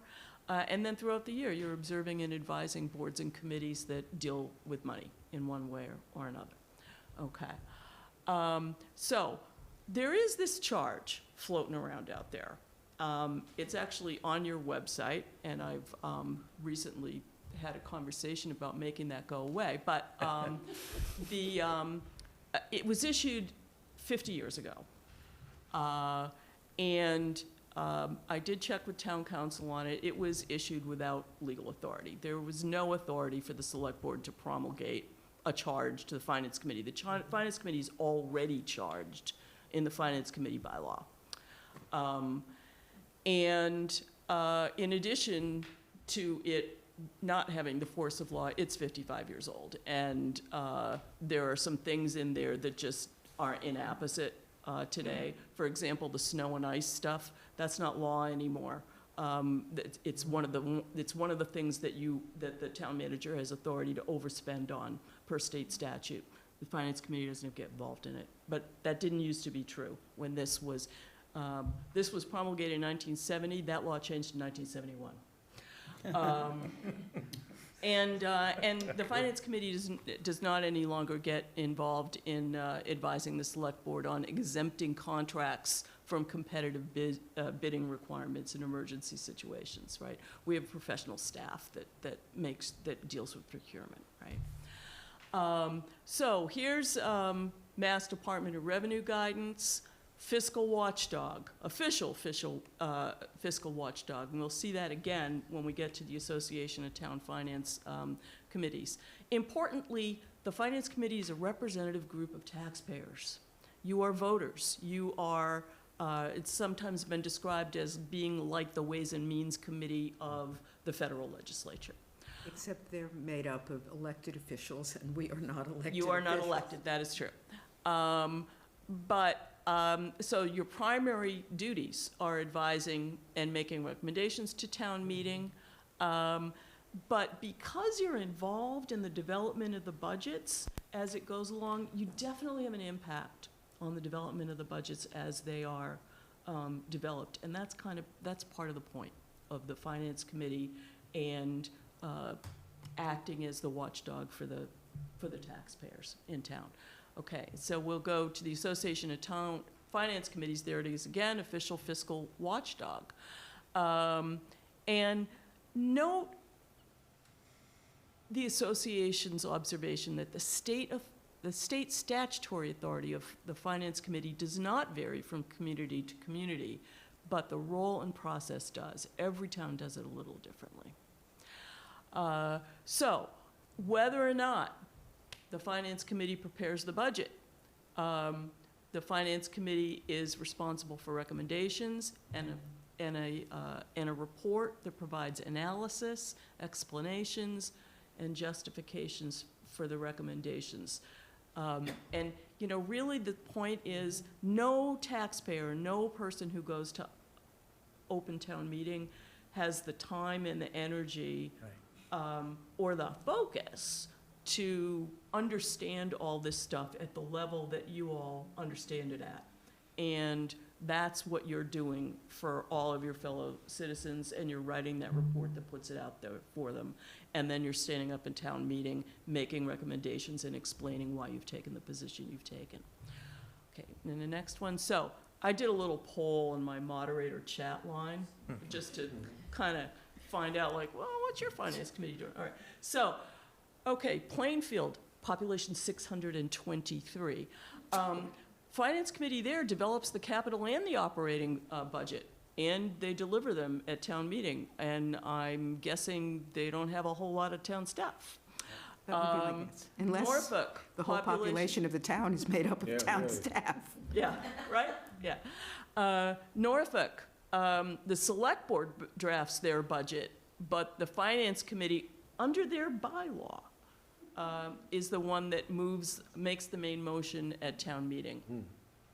Our neighbors in Lincoln, the Finance Committee there does not draft the budgets, but by tradition, their Finance Committee presents the motions and all of the budget articles to town meeting. And I'll note that that's what happens at Carlisle as well. Stowe, they just had a charter change in the last couple of years, and they have a process that's like ours. The town administrator develops the budgets, presents them to town meeting, the Finance Committee reviews and makes recommendations.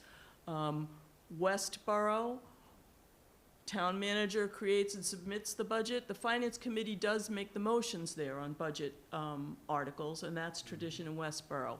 The same is true in North Andover. And then in Holliston, the Finance Committee members are actually elected. And they make the final decisions on all the budgets that are going to be presented to town meeting, and they make all the motions, and they are elected. So, just kind of wrapping up, you are currently operating consistently with state law, with the charter, with our bylaw, with our standing town meeting votes, and with your own tradition and practice here in Concord. Now, if you wanted to change any of your tradition and practice, could you? Yes, you could. It could happen through a charter amendment. That would be kind of a big deal. It could happen through a bylaw amendment. Also a big deal. It's a town meeting vote, but it can happen through a town meeting standing vote. And it can also just happen informally through collaboration with the people you're working with, the other boards and committees, the select board, the school committee, and town staff. So there's kind of, in a nutshell, it's a little mushy, the job of the Finance Committee, but I think at the core, we know what it is. At the core, we know what it is. And to tie this back into what our core responsibilities and the burdens we have assumed will be over the next several months, And one of the reasons that Carmen can say that we are fulfilling our responsibilities and have consistently fulfilled our responsibilities is that we review every warrant article. We hold hearings. We ask hard questions. I've been really, this will be my 6th year of sitting through the hearings, and I have seen questioning by Finance Committee members that really got people thinking about what they were asking for and made changes in how things were structured in advance of town meeting. We ask those hard questions, and then we have laborious and thoughtful discussions in coming up with our recommendations, and our recommendations are not always unanimous.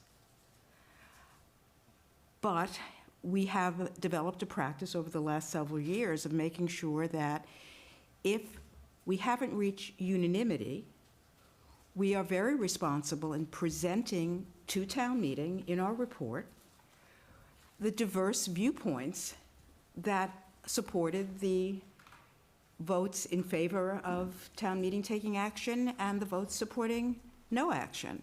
So we have been doing our job. And we are, our job kind of picks up speed now as we move into creating the final guidelines, beginning to get involved in the warrant process, going through the hearing process, preparing the Finance Committee report. And I just wanted Carmen to do some level setting for us about that. I'll stop talking and open it up to questions and comments from other people, but that was my reason for asking Carmen to be here. Would anyone else like to speak? Carlin. Thank you for this, this presentation. It's been most enlightening. It's also been very nice to have all the information in one spot so we can turn back to it, not just in the slide presentation, but in the video going forward. There's a lot of information here. Thinking about ways to change the process that we use and how we change our general procedures. One source that you did not cite here is the town's administrative policies and procedures, which traditionally have been adhered to by the by the town manager and the select board appointed committees. I noticed that recently there was a change to APP 10 that seemed to me to be somewhat unnecessary, but I wanted to see if you had a perspective on it. It looked like it's a procedure that says, okay, all committees have to abide by the open meeting law, have to be publicly available and do the things that all the other town committees. But in the language, it looked like that the town moderator added the finance committee to that APP number 10. And I don't remember hearing any discussion among the committee members or from you that this was going to occur. Do you have a perspective on that? I mean, we're doing most of that stuff anyway, as far as our informal practice and procedure, but there are a couple of changes in that APP 10 that would apply to the Finance Committee that I don't believe that we adhere to right now. What are your thoughts on that? I learned about that change in APP 10 when I received a copy of it on the distribution list for the chair's breakfast. So I didn't have anything to do with the moderator or the finance committee being added to APP 10. And at the select board's next meeting in December, they will have on their agenda revising APP 10 to take out the finance committee and the moderator. And I have drafted, I think that part of the motivation for the select board to want the finance committee in there was just to have clarity and kind of public information about what the appointment procedures and policies are for our boards and committees. And I respect that as a value. We've been doing it the same way I've been in town for 40 years. I've been paying attention for probably 25 years. And we've been doing it the same for 25 years. But I've written the policy. And I will be, I've shared that with the chair, and it's now, and I've run it by past moderators and shared it with the chair of the select board. So it's done now, and I'll be giving that to Lois for distribution to all of you. We'll be posting it on the website, and I'll be bringing it to the select board meeting when we address APP 10, that there will be a policy that is written that does establish what happens with respect to appointments of the finance committee. Thank you. Carmen, both Carmen and Mark Howell shared this. I've been involved in this process too, both Carmen and Mark Howell. And we just didn't want to get ahead of the select board on this. Right. And the select board is being very thoughtful and responsive in how this is being handled. So it's a glitch that will be de-glitched. Yeah, it's a glitch because, you know, there are a number of particulars in APP 10 that are actually incorrect with respect to the finance committee. Right. You know, for example, the select board and town manager have the authority to remove people from committees. I do not have the authority to remove any of you. You know, I mean, so they're just like some things like that that are not correct. So that it wasn't really parsed to make sure that all aspects of that procedure work with the finance committee. But in any event, I don't think it should be an APP 10 because we're in a different silo. We're part of the legislature. We're town meeting. We are not a co-equal branch of government in town. We are a Right. creature of town meeting. And we exist, and I loved your formulation that we are the representatives of the taxpayers. Because all of the taxpayers in Concord can't be sitting here in this room. And frankly, very few of them want to. So it's up to us. But they're really glad you are. You know, there is something to that, actually. So that's our job, is to bring that perspective to the budgeting process. And we bring it to the process of thinking about capital. And there's been some confusion about that, but I want to be very clear on this. Tier 1 capital is part of the budgeting process, so that falls within our clear jurisdiction, our review jurisdiction. Tier 2 capital and Tier 3 capital are all authorized through town meeting votes, and Tier 3 capital has to go to the ballot box afterward. We opine on every single one of those warrant articles. You know, you can look back at past votes and, you know, disagree with the outcome, or even look back on a vote that you took and think, wow, I wish I'd voted differently on that. But the process, we have honored our role in that process. We have performed our responsibilities and our obligations to be involved in that process. So I think it's important that we understand as a group what the expectations are, what the framework is. And then if we're going to have conversations about making changes or recommending changes to the way we function, because that's a critical piece of this too, and I think Carmen's presentation made that pretty clear. We don't decide, we recommend.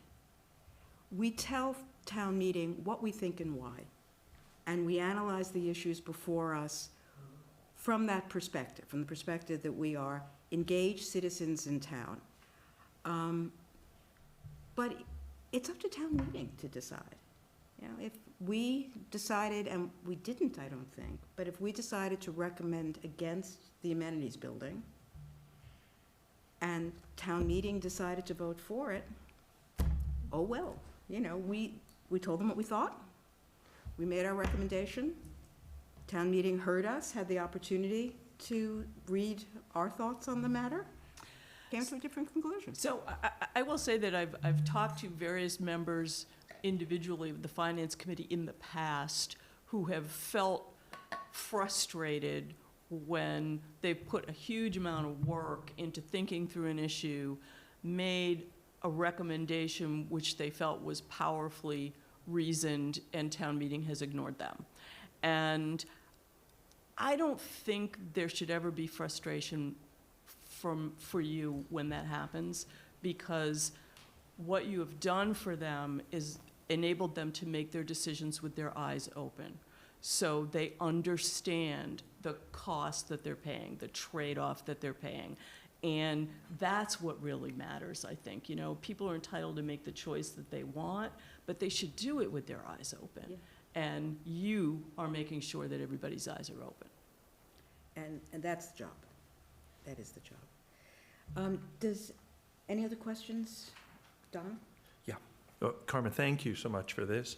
At the end of my questions, I'm going to ask if we can post this on the Finance Committee website, but there are a couple of additions I'd love you to take care of, if you would agree, because I think this is, as Carlin said, this is everything pulled together in one place, which is great.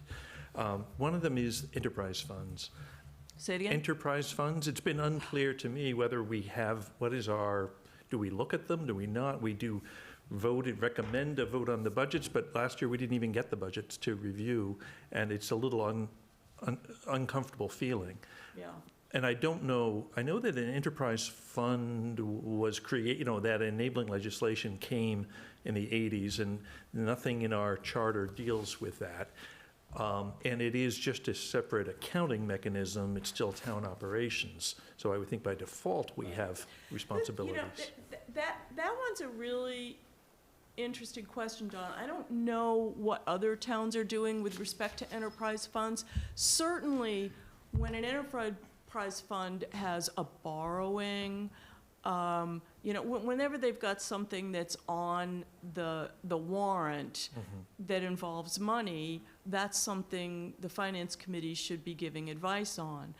And you could say on the one hand that, well, the enterprise funds aren't supported by tax dollars. They're supported by fees, so maybe that's different. On the other hand, it's the same taxpayers who are paying these fees, and there isn't a group set out there to watch the fees for townspeople. So I think it's still the Finance Committee's responsibility to look at those budgets and think about them, but they are independent businesses that are trying to, And there are boards that are involved in fee setting. Yeah. So. That's true. So I think you're right, it's complicated. What is clear, if there's going to be borrowing, then that becomes a general obligation of the town, and there'll be a warrant article, and we'll get an opportunity. Right. Where it becomes a general obligation of the town. Well, a lot of these borrowings they're general obligations of the town if the enterprise fund doesn't pay them. Well. Right? So in the first instance, the enterprise fund is supposed to be paying for that debt service, and that's how it's all arranged. But you can't sell those bonds if the town won't stand behind them, so.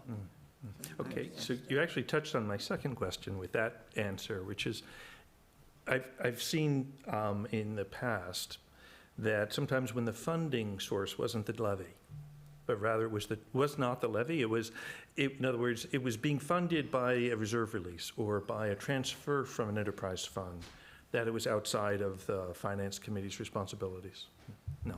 Yeah, no, I wouldn't say it's outside the Finance Committee's responsibilities, because anything you do with money means you're not doing something else with it, right? And the question is, what would the taxpayers' priorities be? You guys are taxpayers. And so you bring the taxpayer point of view to what should be happening there. You don't get to direct, you don't get to choose, you don't get to set policy, but you get to dig into things to understand them, ask for information, get provided with information, formulate a recommendation, and give it to people. Yeah. So that the decision makers have your recommendation as well as the voters. Okay, thank you. So I'm going to be mindful of the time, but I don't want to cut off questions because Carmen is a resource for us and she's here. So does anybody else have any questions for Carmen? Yes, Eric? One question, very, very random. I've gotten this question before, and I have no idea. Why is the Finance Committee so big? You're going to have to find somebody I'd from like an answer to that 1920, question. you know? 1922? Yeah, 1922, but I'll tell you that we are an outlier. You know, most finance committees are not this large. You know, the average is like 7 to 9 people. I think that, you know, the lore that I've heard is that, you know, Concord was a very involved place. You know, a lot of really smart people want to be involved and want to be engaged, and that the idea was if you have 15 people, you get a pretty broad representation of taxpayers. You're bound to have people in, and indeed that's part of the goal of the appointing authority, me and all the moderators before me, is to try and balance things. So you've got people in all 5 voting precincts, people, different parts of town, people, different ages, people with kids in school, people who are living on fixed incomes, people who live in really expensive houses, people who live in more modest houses, people, you know, who have different backgrounds, and so look at things through a different lens, people who bring different skills to the committee. And when we've got 15 people, we can get a lot of different stuff at the table, right? You know? We have interesting conversations. There's no 2 people here with the same background, right? We have no renters here. What? We have no renters here. No, not anymore. Dee was a renter. But those are all the pluses of a 15-member committee. You're intimately familiar with the minuses. It's true. So, if everybody is content to let Carmen go, thank you. This was enormously helpful.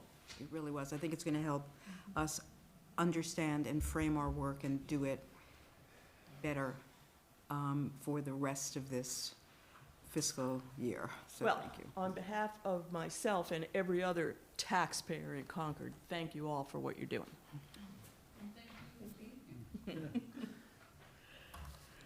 So we've got one more item on the agenda, and what I'm going to do is keep it fairly short, because this is really a heads up more than it needs to be a full discussion.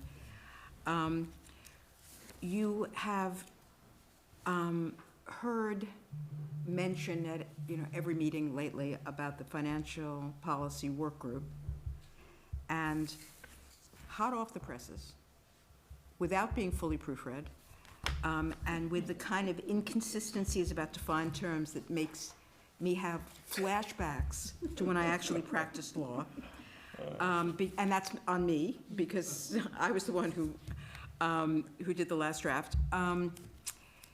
This is a draft of the reserve policy that we've all been working on.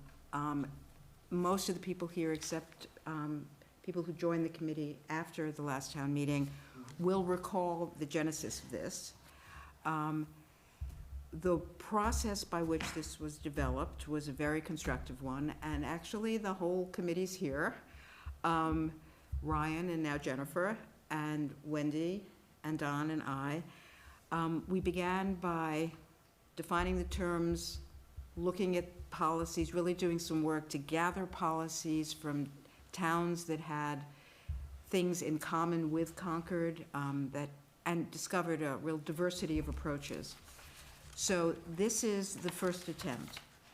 A document that looks very much like this. Wendy, do you think we'll be submitting this at the next select board meeting, do you think? Are we on the agenda? I was waiting for this conversation to happen first. Well, this, Yeah, I mean, this, depending on what you all feel, I was gonna tee this up for the select board, depending on how big our agenda is. okay. I mean, I think we all felt it was in pretty good shape. Yeah, and it is. I mean, there are, substantively, I think there's consensus among our committee that this is the approach that we would recommend. If this is going to go to the select board, I'll give it a scrub and make sure I've added a couple of definitions and taken out some and watched my capitalization. We're meeting in another week or so. Well, I can get done with it.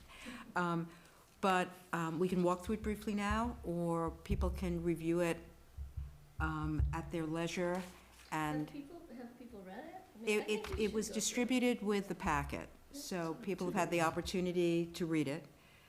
Is there anyone who would like to comment on it now? Would you rather I just kind of, Carlin, good, Carlin, begin. I think it might be worthwhile just talking through a little high level what's in Okay. here, and maybe you can do this. Just maybe starting just through this table, because Yeah. I think it summarizes No, I agree. high level The- the scope. If I could jump in here, that's exactly what I'm looking for, is a comparison table between what we have now and what you're proposing here in a table form. What we have now is in the larger financial policies document. It's item 7 of the larger financial policies document. It is much vaguer and less prescriptive, less, much harder to follow than this. That is readily available on the town website, and I can circulate, I'll take it as a follow-up to circulate a link to the existing financial policies. I think actually they're on our, They're on your You're on the yeah, website, yeah. they're on our finance committee. On our Yeah, so, but we'll circulate a link to the full list, just so everybody has it. So you can look at that.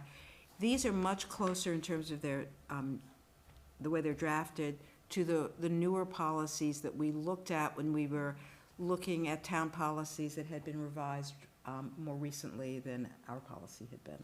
And there were towns that we looked at that went and collaborated with the state. Yep. And so we did a lot of research amongst all of us, looking at different towns, looking at policies, looking at best practices, looking at the state. So really, this is the culmination of integrating a lot of that, so.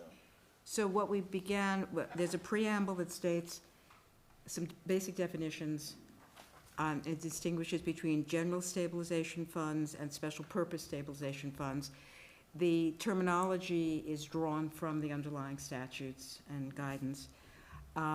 The table summarizes the main types of funds. In the middle column, and hopefully this is clear from the drafting, these are the minimum funding targets. They're floors, not ceilings.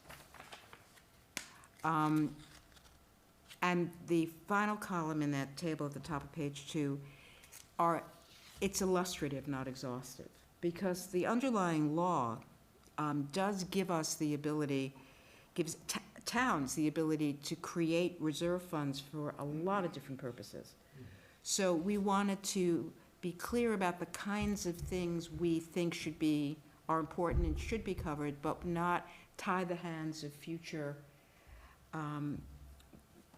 select boards, future town meetings, because these funds have to be created by town meeting, and in the preamble, there's the percentage votes you need for the different kinds of funds, and they have to be added to by vote of town meeting, and appropriations from them have to be approved by votes. So it's the analogy that we've all heard before. It's the savings account. It's not the checking account.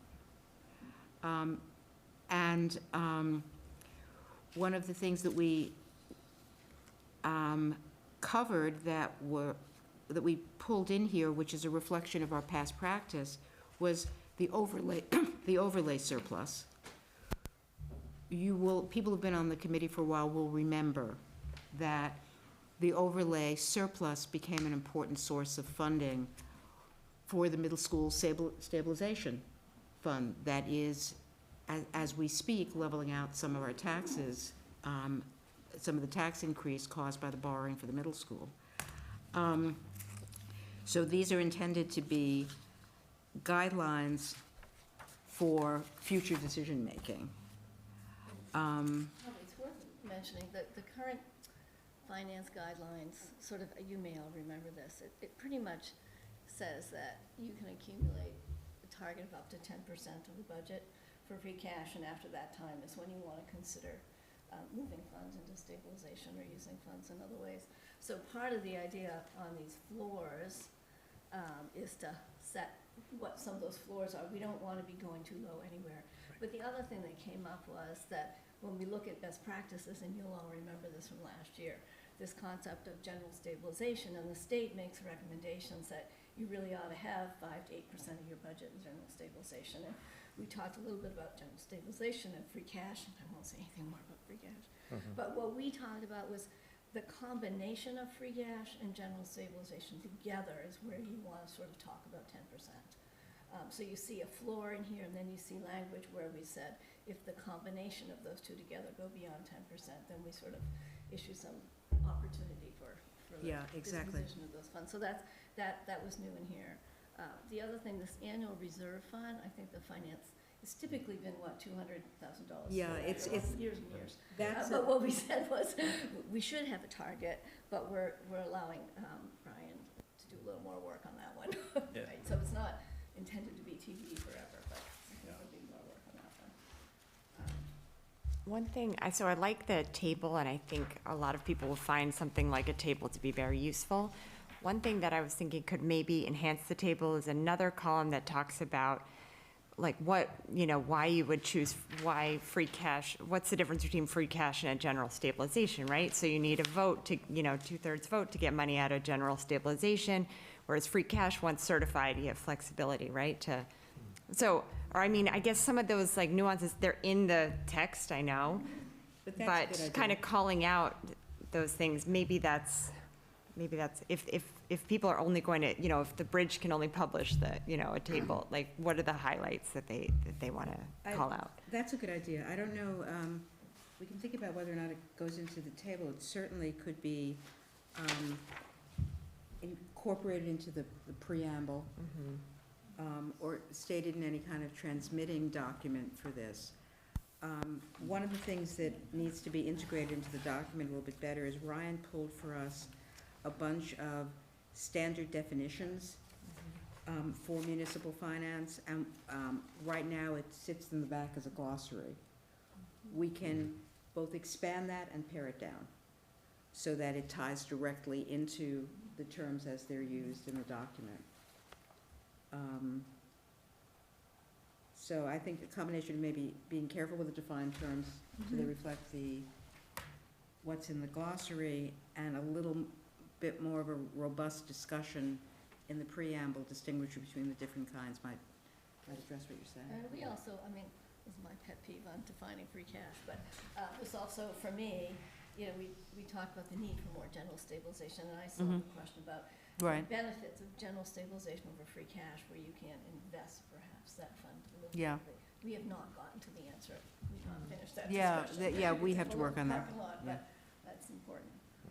But just, And and then the the- only, sorry, oh no, finish your thought. No, I guess the other thing, just the special purpose stabilization fund. You recall last year, we were talking about creating a debt stabilization fund and a capital stabilization fund. I think where we sort of landed here was a recognition that we don't necessarily need to have a stabilization fund every time we have a capital project, but that we can have a capital stabilization fund, and that we can account for all the appropriations that we make into it. So if Right. we've got, a new police and fire, and we've got this, we can allocate the funds and track those funds over time. Yeah, and that's one of the timing issues that's driving getting this policy in place, because we all know what's coming.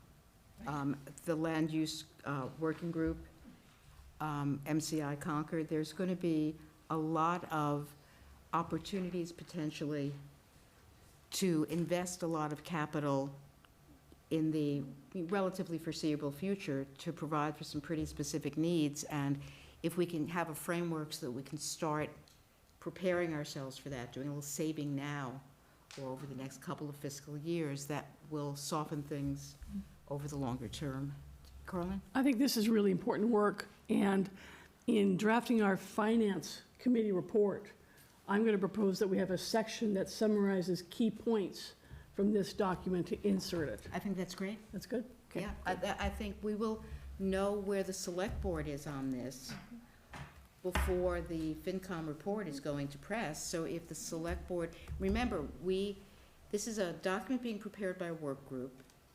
The Finance Committee is being asked to review it and engage. The decision to adopt the policy is the select board's decision. So, but all that could easily have happened long before we're finalizing our finance committee report. And, yeah, I think we could take a real victory lap over this. And I mean, this is a standalone document, but the intention all along is that this gets into finance department policy and procedures, right? It gets back into that document. Yeah, that's right? true. Sorry, is there hands? Oh, we have a hand up? Peggy. Peggy. Thanks, Lindsay. Well, yes, I can't hear, I can barely hear. Oh, I'm sorry. But We're I all know that tired I of agree with the point that the free cash and general stabilization and even the annual reserve fund, which is TBD, all seem like the same thing. And I don't see the point in setting up too many funds. That's all. I think we need to work on the definitions of that, Peggy, because there are differences. So I think Yeah. you've highlighted some work we still need to do. Yeah, and if Peggy's saying that, right, that's what that's kind of what I was getting at with the adding something to this table. And she's an educated member of the finance committee, and there's Yeah, still former confusion, selectman. right? Yeah. And that was a big point of where the taxpayers, I think, had confusion at the town meeting last year before the vote, is they didn't understand that you can't just use free cash, it has to be certified. And by the way, has it been certified before December 31st, any time in the last 10 years? I don't think it has, so you know, I think there's like more education that needs to happen, so the more that we can do that in a really like succinct, clear way, I think it'll help. Yes, I agree. That's good. Okay. Peggy still has her hand up. Peggy, did you have more to say? No, I don't. Okay. Pat, do you have something? Yes. So is it too ambitious this year for us to go from the framework, including the new column that Peggy and Lindsay are suggesting, to actually looking at what our real numbers are? Like have a column of the current picture of free cash and each of the special purpose funds? I know Ryan started some of those special purpose funds numbers in one of his presentation. So Lois and team, is it too ambitious for us to take a look at that? No. This year? No, I think we can do that. I think we can look at what is out there. We've been working within the Financial Policy Working Group at identifying funds in enterprise funds, figuring out where the money is being held.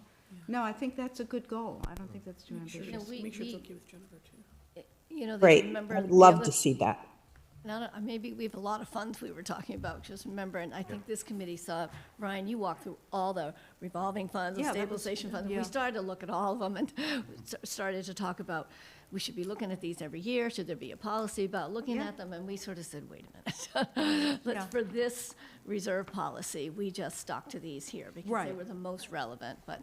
But I think that could still be a separate inquiry that Yeah. either the Finance Committee engages in, or if it's to support policy work, we can look at our charge for the Financial Policy Work Group. Yeah, remind me again, so what was Pat getting to? I might have missed something. I think she was Listening. asking for this, if there's a way, the specifics shouldn't be in this policy, Right. but we can develop information about what the existing reserves are. I thought I heard it, the dollar amount. Current day, and then think about that. Maybe that's again for next year's FinCom meeting. And then think about the implications maybe Hillside might add to what those real numbers should be. Meaning we, I think, want to be higher than the minimum target in many of these categories, but maybe we're way over the minimum, and maybe we're not. So I'm just asking, can we get to some of that this year, or is that too ambitious? You're right, it doesn't belong in the policy. It's not a policy issue. But Maybe it I is was misunderstanding. This is the policy. I'm gonna jump in. I'm not sure what the difference is between, free cash and general stabilization. I think those are pretty much the same thing. No, they're not. And I really would like to keep this as ongoing, as simple as possible. They're different, Peggy. So And- maybe it's worth, I mean, this has been my stickler too in this policy, is everyone's laughing, looking at me. And I'm convinced there's a difference. And so I think it's worth the policy group taking this offline, coming back and needing to put it on paper so that everyone can really understand it and why, and bring back some of those best practices about what general stabilization should be and how much. The policy group has some other work to do as well as we move on. Now, also looking, because we started to look at Moody's. Yeah. Stabilization is absolutely critical to our Moody's rating, and there's other aspects of the Moody's ratings that we need to look at relative to debt. So the policy group is going to continue working on this, but we should sort of document this piece and bring Right, it back yeah. maybe to this group. Paul? So the way I look at it is you're establishing what the policy is and defining what these funds are supposed to be, which would then fuel our support or not support for warrant articles that met that policy, right? Right. That's how I see that happening. Yeah, and part of, that was a discussion at last year's town meeting, was that there was a warrant article that was adding money to an already existing fund, and the select board's concern was that we didn't have a policy about that. So, yes, you're right. What we should, there's lots of tracks this goes down on. The policy, the comments have been very helpful about refining the policy to define the terms more clearly. That's a separate inquiry, I think, from Pat's question about what's out there already, what are the numbers. That's something we can work on and ask for Jennifer and Ryan to support us on, but that's not a policy issue. And then in future, at town meeting, when money is being appropriated, or requested for appropriation to certain kinds of funds, the policy will guide the recommendations. Yeah, so you have a magnitude in associated with free cash, and you have a magnitude associated with general stabilization fund. Perhaps you need to make an adjustment to meet your policy. Right, exactly. And you could do that with a warrant article that Right. gets voted on at town meeting. Absolutely. Right, right. If you've got funds that you feel you are can. appropriate to appropriate. Yeah. Right. I think- Yeah, right.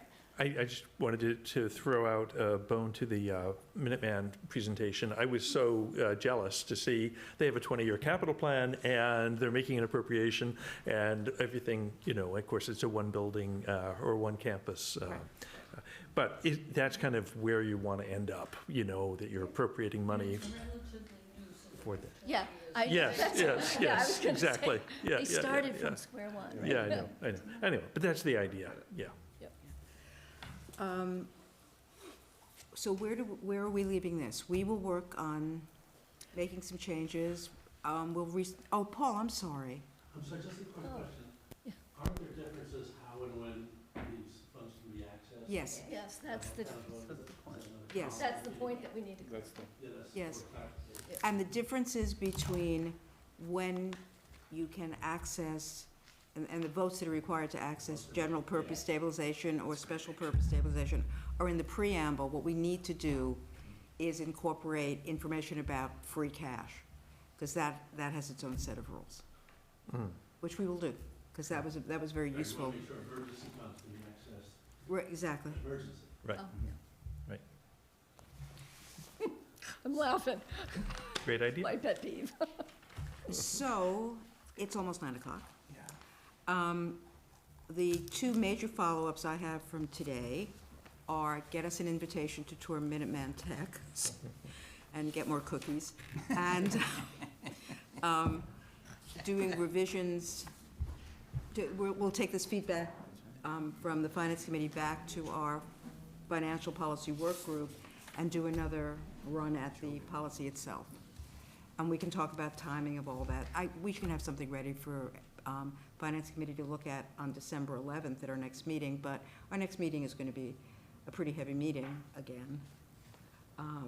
because that's the meeting at which we make our decision about the final guidelines. So, Carlin, did you have anything else you wanted to? Well, I was just wondering, John, did you have any follow-up questions regarding your questions that you asked today? No, I I got think- December 11th. Okay, fine. That's it. Lois, I have a ask, and that is, can we get Carmen's slides posted to the FinCom website? Oh, yeah, I don't think that, It already is as part of the presentation, yeah, it's already there. Well, I meant, you know, we have the Association of, Standalone, we could, you know, we have some guides that say other things, and it's wonderful to have. yeah, but yes, I Hers. agree, because what Carlin's slides did, which was enormously helpful, Cut is through. create the hierarchy. Right, right, right, And, right. yes, there are inconsistencies, but Carmen's presentation told us what we have to prioritize and what controls, and that's really useful. Right. May I have a motion to adjourn? Somebody please move to adjourn. Second, yeah. Thank you, Paul. All right, we are adjourned. Oh, thank you, Good night. everybody. Thank you.